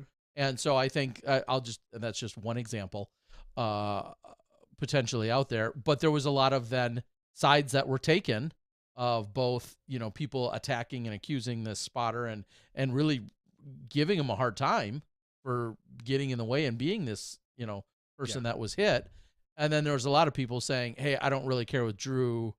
I don't care for Drew ripping on this kid. And why are you being so tough on this spotter? I think that's maybe a classic example of exactly what you're talking about. And then the question is, and I'm not just trying to even sidestep us personally, but for any of us, where is that responsibility fall or lie? I don't know if clearly it's not an advantage, but right now it feels like it is, that we have a smaller community than some other people, than Paul Macbeth. We have a smaller community. We have a smaller community than Brody. We have a smaller community than Simon.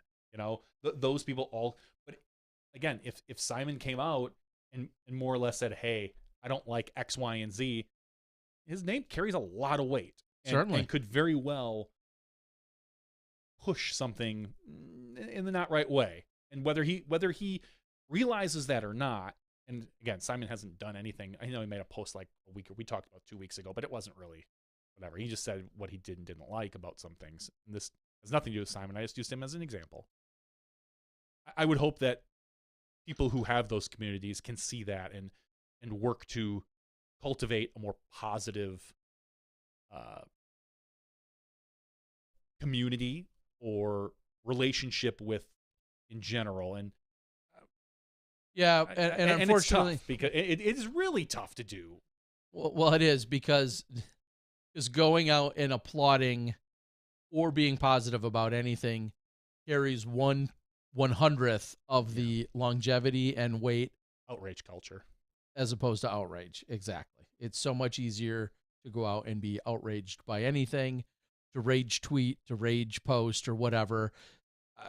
And this has been talked about on a larger scale of even within the PDGA and the Disc Golf Pro Tour.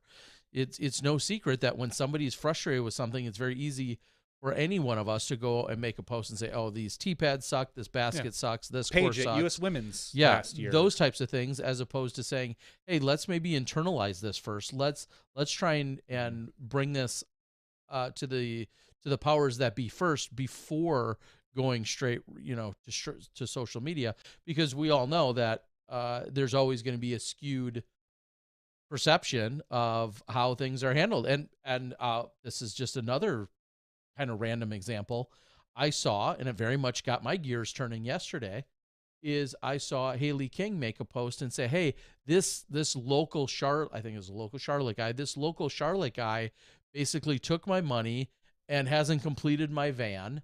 And does anybody now just want to buy my half-done van? A bunch of supplies are here. Here's the van. Here's the cost. It's something I'm essentially over. I'm done with it. And then you read all of the posts that came after that, and naturally there was a ton of people going after this guy saying, hey, make this right, or what the F are you doing? And so on and so forth. And then eventually 20 replies later, he has his side in which he explains, here's what happened, here's the predicament I'm in, and so on and so forth. Now, clearly, she got to a point where she was frustrated and wanted to go public, wanted to go public to make a more public statement of this. I'm sure there were lots of exchanges that were privately, and maybe try to force a hand. Yeah, maybe that's what forced a hand. So we've all done it, I think. So I'm not trying. I'm just saying that's. I literally saw that yesterday. And clearly that's where some of the I don't want to call it just even public embarrassment, but that's where some of this, that's where sometimes it can be good to force a hand to get something rectified, is a little bit of public shaming and or just even public knowledge. But we've also seen it backfire for some people when you make a post that states your claim, and then, and this happens in the feedback group a lot, for buying and selling on Facebook with this, somebody will make a post and be like, here's my case, I'm laying it out, and so is a terrible human and a terrible person, and don't buy or sell or trade with them. And then everyone's like, wait, well, you just explained you're in the wrong, you idiot. and it leads to them. As they say, there's 3 sides to every story. Yep. So there's a whole Reddit channel, I think, that's called like, am I the a-hole or something? And they post their story, and it's like, am I the a-hole? But I find that funny. Just be nicer to everyone on social media. Be nicer to people. Wow. If that's not yelling in a vacuum, I don't it know is. what It really is. I know. It's and I do. I certainly can appreciate the sentiment, and I mean, let's be here. Here's what I find funny about it is oftentimes though you will see or hear someone saying, "I don't understand the hate or the backlash or the this or the that," and like you said, you get the community you deserve, and if you have nothing but hot takes. I love to use in air quotes. If you have nothing but hot takes and or you love to be a jerk, you just got to know that you're playing with fire, and you should expect that sometimes that's not going to be in your favor. You're walking on a razor blade. Yeah, you really are, and I think that happens as well. So, okay. Cool beans. Let's give something away, Terry Miller. Patreon.com/SmashboxTV. If you want to be part of our awesome community, you can do that at Patreon.com/SmashboxTV for as little as $1 a month. You can be part of the ever expanding and growing Smashbox community and be eligible for our giveaways. Tonight, we're going to give away 2 different things. One of which will be a disc member box, which I just got in the mail today. Sweet. Yeah, pretty awesome. I don't know what's in it. I haven't sniffed it yet. I just sniffed Johnny, but I didn't find out what was in the box. Didn't do me any good. Oh, that's gross. And you weren't looking. That's true. And a disc out of Terry Miller's bag, right out of it. Just going to pull one out. He's not going to, but he will give you something out of his collection. I will give you a brand new Skyline Classic disc. Still, I mean, I have 8 different molds that were stamped up by Discraft, not me, so they're legal. Sure, legal. So yes, we'll get one of those sent out to you. Oh, hey, and quit being an inconsiderate asshole when you go get your luggage at the luggage rack. I'm sorry, the luggage cart thing, carousel, and you stand right in front of everybody, and you're just Why do people do that? Because they don't want to fight through the crowd when they see someone get there. Like I don't. Everyone take 3 steps back, and then when you see and your then stuff, hover and linger, and then take when you see your stuff come, take 2 steps forward, to the front, grab your. Why is that so? How can I say that? How can hundreds of other people think that yet almost never see it play out that way? I'm guessing they're the exact same people that the minute the plane lands, they stand up. Even if I get everyone's stretching their legs, but some people are not doing it just to stretch their legs. Yeah, if you're doing it to stretch your legs, I get it. Although I don't think that's necessary for 95% of the people in a population. But even at least you're not getting, if you're not getting in someone else's way, then I don't really care. It's when the people are hovering, they have their toes up against the frickin' airport luggage carousel and they're glued to it. I just think, because you know what's going to happen? I'm going to stand 3 feet back. And then the second I see my bag coming, or the bag gets close, not the second I see it, when the bag gets close to wherever I am, I have to say, excuse me, and I say it louder and louder each time. You can't just take like 1 step to the right and wait. No, because there's a line of idiots. There's a line of people. They barricade. They make a barricade of idiots standing there, and I loudly have to say, excuse me, if you just backed off, maybe I could get to this. I wouldn't even say excuse me. I just kind of push my way in. Arm and pull it, and if I hit somebody on the way out, oh well. It gets me so fired up because it's so obvious. It is. And if you want more of these hot takes, patreon.com/matchboxtv. Terry, we have 139 people eligible for our giveaway tonight. What number would you like? The first luggage cart idiot standing there in line. First luggage. Right, first person we pull up. Don't be that person. Don't be this person unless you want to win. Then you can be person number 138. Wow. It was sorted by email address tonight. You know who was on my plane the other night? 138. I took the red eye out of Portland the other night. Andrew Presnell on my plane. He didn't win tonight. Zach Webb won tonight. Zach Webb is 138. Congratulations, Zach Webb. I love it. So you are our first winner. You are going to get the disc member disc in a box. Oh yeah, we got 2 of them tonight. Yeah, we're going to give away.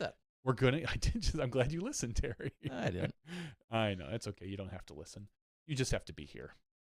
So our next giveaway, Terry, what is the number? How many pulls on the slot machine? The next one. And it's funny because I was just thinking that I feel like I would, if I went to an airport tomorrow, and my Luggage was at still least there. 14-year-old daughter, maybe my 12-year-old too. My 14-year-old daughter and I, we who's only been on a few planes, she's been on a couple.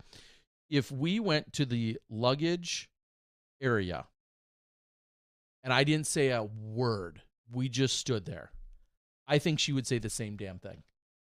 That would make sense, yeah. She would say, why are all these people standing right? I feel maybe it just proves I'm That you're raising good children. that I'm raising that they're too close to being like me. I don't know, but I feel like as Gonna a be trouble someday. as a occasionally traveled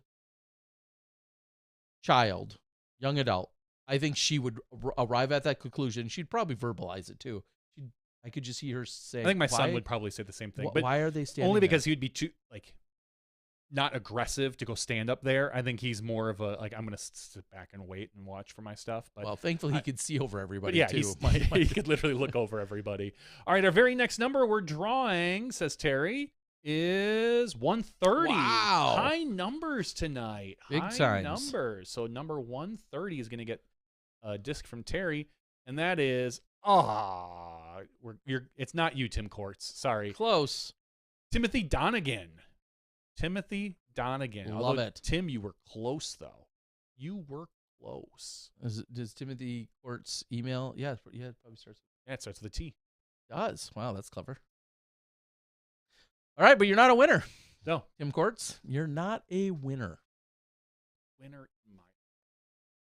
Yeah, because you're here every Tuesday, but not a winner when it comes to the. But yeah, giveaway. not a Patreon winner though. Not tonight. Tim Courts says now I'm unsubbing. All right, sounds good. Unsub. Just say a Patreon subscriber. Unsub from us on YouTube. I don't care. RDB, sorry, you're not. Timmy D strikes again. I don't, that's not a regular. Yeah. And yes, Clayton, we realize that you are also Disc Blaster.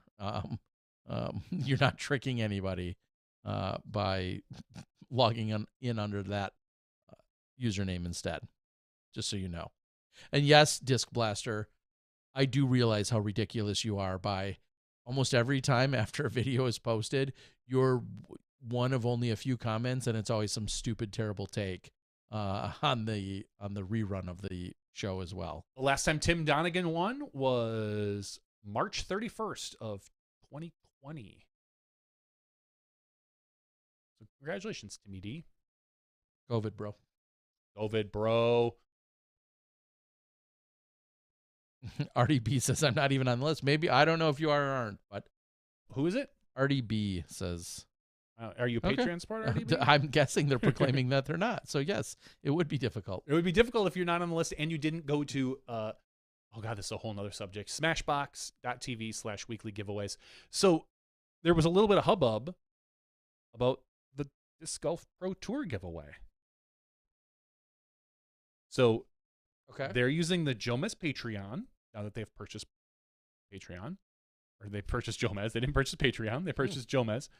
And they're using the Jomez Patreon to give away The gold the super VIP pass. the gold- Oh shoot, which we have something else to talk about. Go on. Oh yeah. Right at the end of the after show. Literally sent us to us. Sorry. Yeah. But there was some posts that, and rightfully so, one of the reasons why we offer it for free is because the Patreon terms of service say you can't do a raffle like that. You can't give away a prize based solely on someone's subscription to your Patreon because they don't want it to become a raffle. So technically what the Pro Tour is doing is breaking Patreon's terms of service unless they allow another way of entry. Just so send a self-addressed an stamped envelope. SASE Yep. to someone. So I saw some chatter about that last week as far as whether or not, which I don't know what the Pro Tour is doing as far as that, but if I would personally say Jomez Patreon is a pretty substantial chunk of money. I wouldn't do anything to risk that chunk of money with Patreon, and I would find a way to become in compliance with that. But thankfully, Smashbox TV reads all the terms of services, and we knew better from the start, which is why we always go. You can go to smashbox.tv/weekly giveaways, and just every week you need to enter, and you'll be eligible for our giveaways as well. So Thank you. Get on it. All right. Speaking of other special, we'll use the industry term here, activations and other things that can be involved. One, Steve Dodge sent us an email today, and he said that we could talk about this, even though we entirely forgot to until just a moment ago. They are offering up the Maple Hill. This is not a paid ad either. We should probably get a cut of this. They're offering up the Maple Hill. He paid me. I don't know about you. Insider Pass, the closest you can get without playing. We have compiled a complete Worcester vacation, mixed in some amazing meet and greets, and put them together in the optimal viewing experience for the MVP Open, presented by OTB Dis. It's time to enjoy Maple as you've always dreamed, lodging and local transportation not included. $1,000 per person, 20 spots available at the max. $200 per dedicated upper level parking lot, 16 spots max. Okay. Long story short, this is like the ultimate, just like it's called, Insider Pass. It talks about the goodies. You get dedicated concierge service, dedicated personal parking spaces, 1-page ad in the spectator guide, Maple Hill cooler chair, Maple Hill After Dark glow glitch, 20th anniversary commemorative hoodie, tournament disc signed by each person of the lead card in MPO and FPO. So you get all of those things, and then you get carted around the course. You get special seating at the 8 holes. It goes on and on for all 4 days. I'm going to put the link in the chat because I know that's where everybody will look for this later. But the link's in the chat. Yeah, it's out there. It's available. It sounds pretty cool. There's all sorts of things. Meet and greets that are available. Oh, a Woo Sox game, skybox, and food included. Ooh. Holy cow. They're giving away a lot of stuff. Yeah, the Sap House balcony watching and the lead card finishing. $1 million shot VIP seating, a gold ticket. Wait, I don't get it. I don't get the shot at the $1 million brewery tour and tasting. Another meet and greet. Holy cow. Does that include a hug with Steve Dodge? That's $5,000 extra. He gives away those pretty frequently. This is incredible. Honestly, this looks really cool. We make no commission yet on this selling. He did send me a Birdie Pro box game before this was announced. So I just want to say I'm trying to work on getting the family to play Birdie Pro pretty soon. So technically, I want to make sure that that's out in the open, that I am a paid shill. Wow, that is anyway, it's very cool. The link's there. I'll try and link it at other places. I'll probably talk more about it in some other capacities and help push it, because Maple Hill is truly one of the coolest places on earth for disc golf. Honored I've been able to stay there and stay on site at Steve Dodge's house in some very cramped quarters. Yeah, I will not be there this year, which is disappointing. I will be calling the shots from Bend, Oregon, so I will not be there. Fun banner, goobers. I need more funny banter and less goobers following them around. Nobody watches anything live. Oh yeah, that definitely doesn't happen. And Catan has met its match. I love balcony watching. Cool. Yeah, the balcony is a really cool place to watch Maple Hill from. Just being in the Sap House was awesome. Yeah. Do we have anything else? I know there's something else I'm thinking of that I am honored, real quick, that next week. Yeah, I guess it'll happen before the show next week. But yeah, next week I'm working with a chapter of the Wisconsin Epilepsy organization, where I'll be doing a camp instruction with about 32 kids that are going to be at a camp, and introducing them to disc golf. There's actually a course on that camp, so they'll get some basics of disc golf, and then they'll go out and play the course that's available to them. And I think when it's all said and done, there's 32 different kids. I did this 3 or 4 years ago before COVID, and they've asked me to come back, and so every kid will get a disc, they'll get some instruction, and then we'll get to play some disc golf. This is nothing new in terms of in my wheelhouse of my career in the last few years, but we solidified the details today. So next Tuesday morning is when it'll happen, and then I'll drive back and I'll be home. It's a couple hours from here where I live. That's great. So I'll be able to drive back and be here for the show. quick update on my. I know I asked a couple weeks ago if I was a bad parent because I'm Yes. And the answer is probably yes, because my son's taking a disc golf class.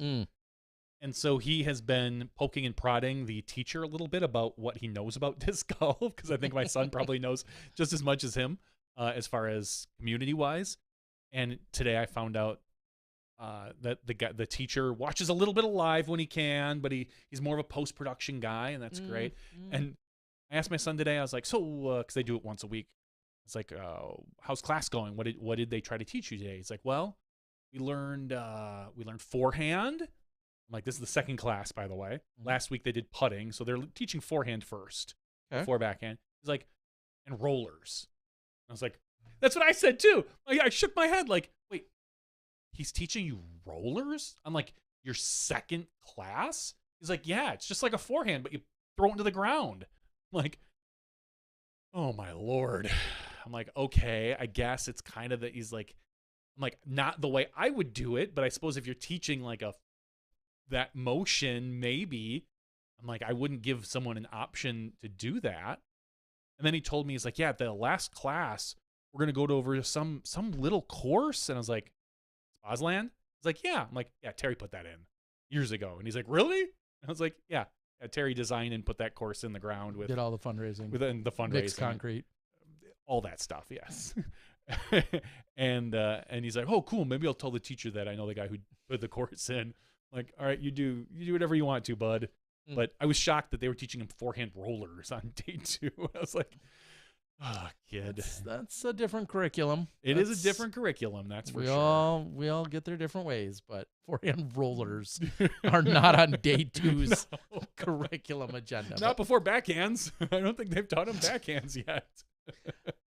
Huh. I hope they learn tomahawks next week. It'd only be better if they were playing in winter. That is interesting. And I'm not suggesting it shouldn't be taught or it's not a value. No, it just, of course, but yeah, that just is. That doesn't seem like the learning level that I would go with. No, if only they would have opened with overhands. That's what I'm saying. Yeah. Huh. Day 1 scoobers. Yeah.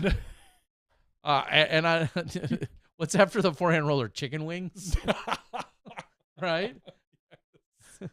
Who wants to learn? And here's step putting from Circle 3.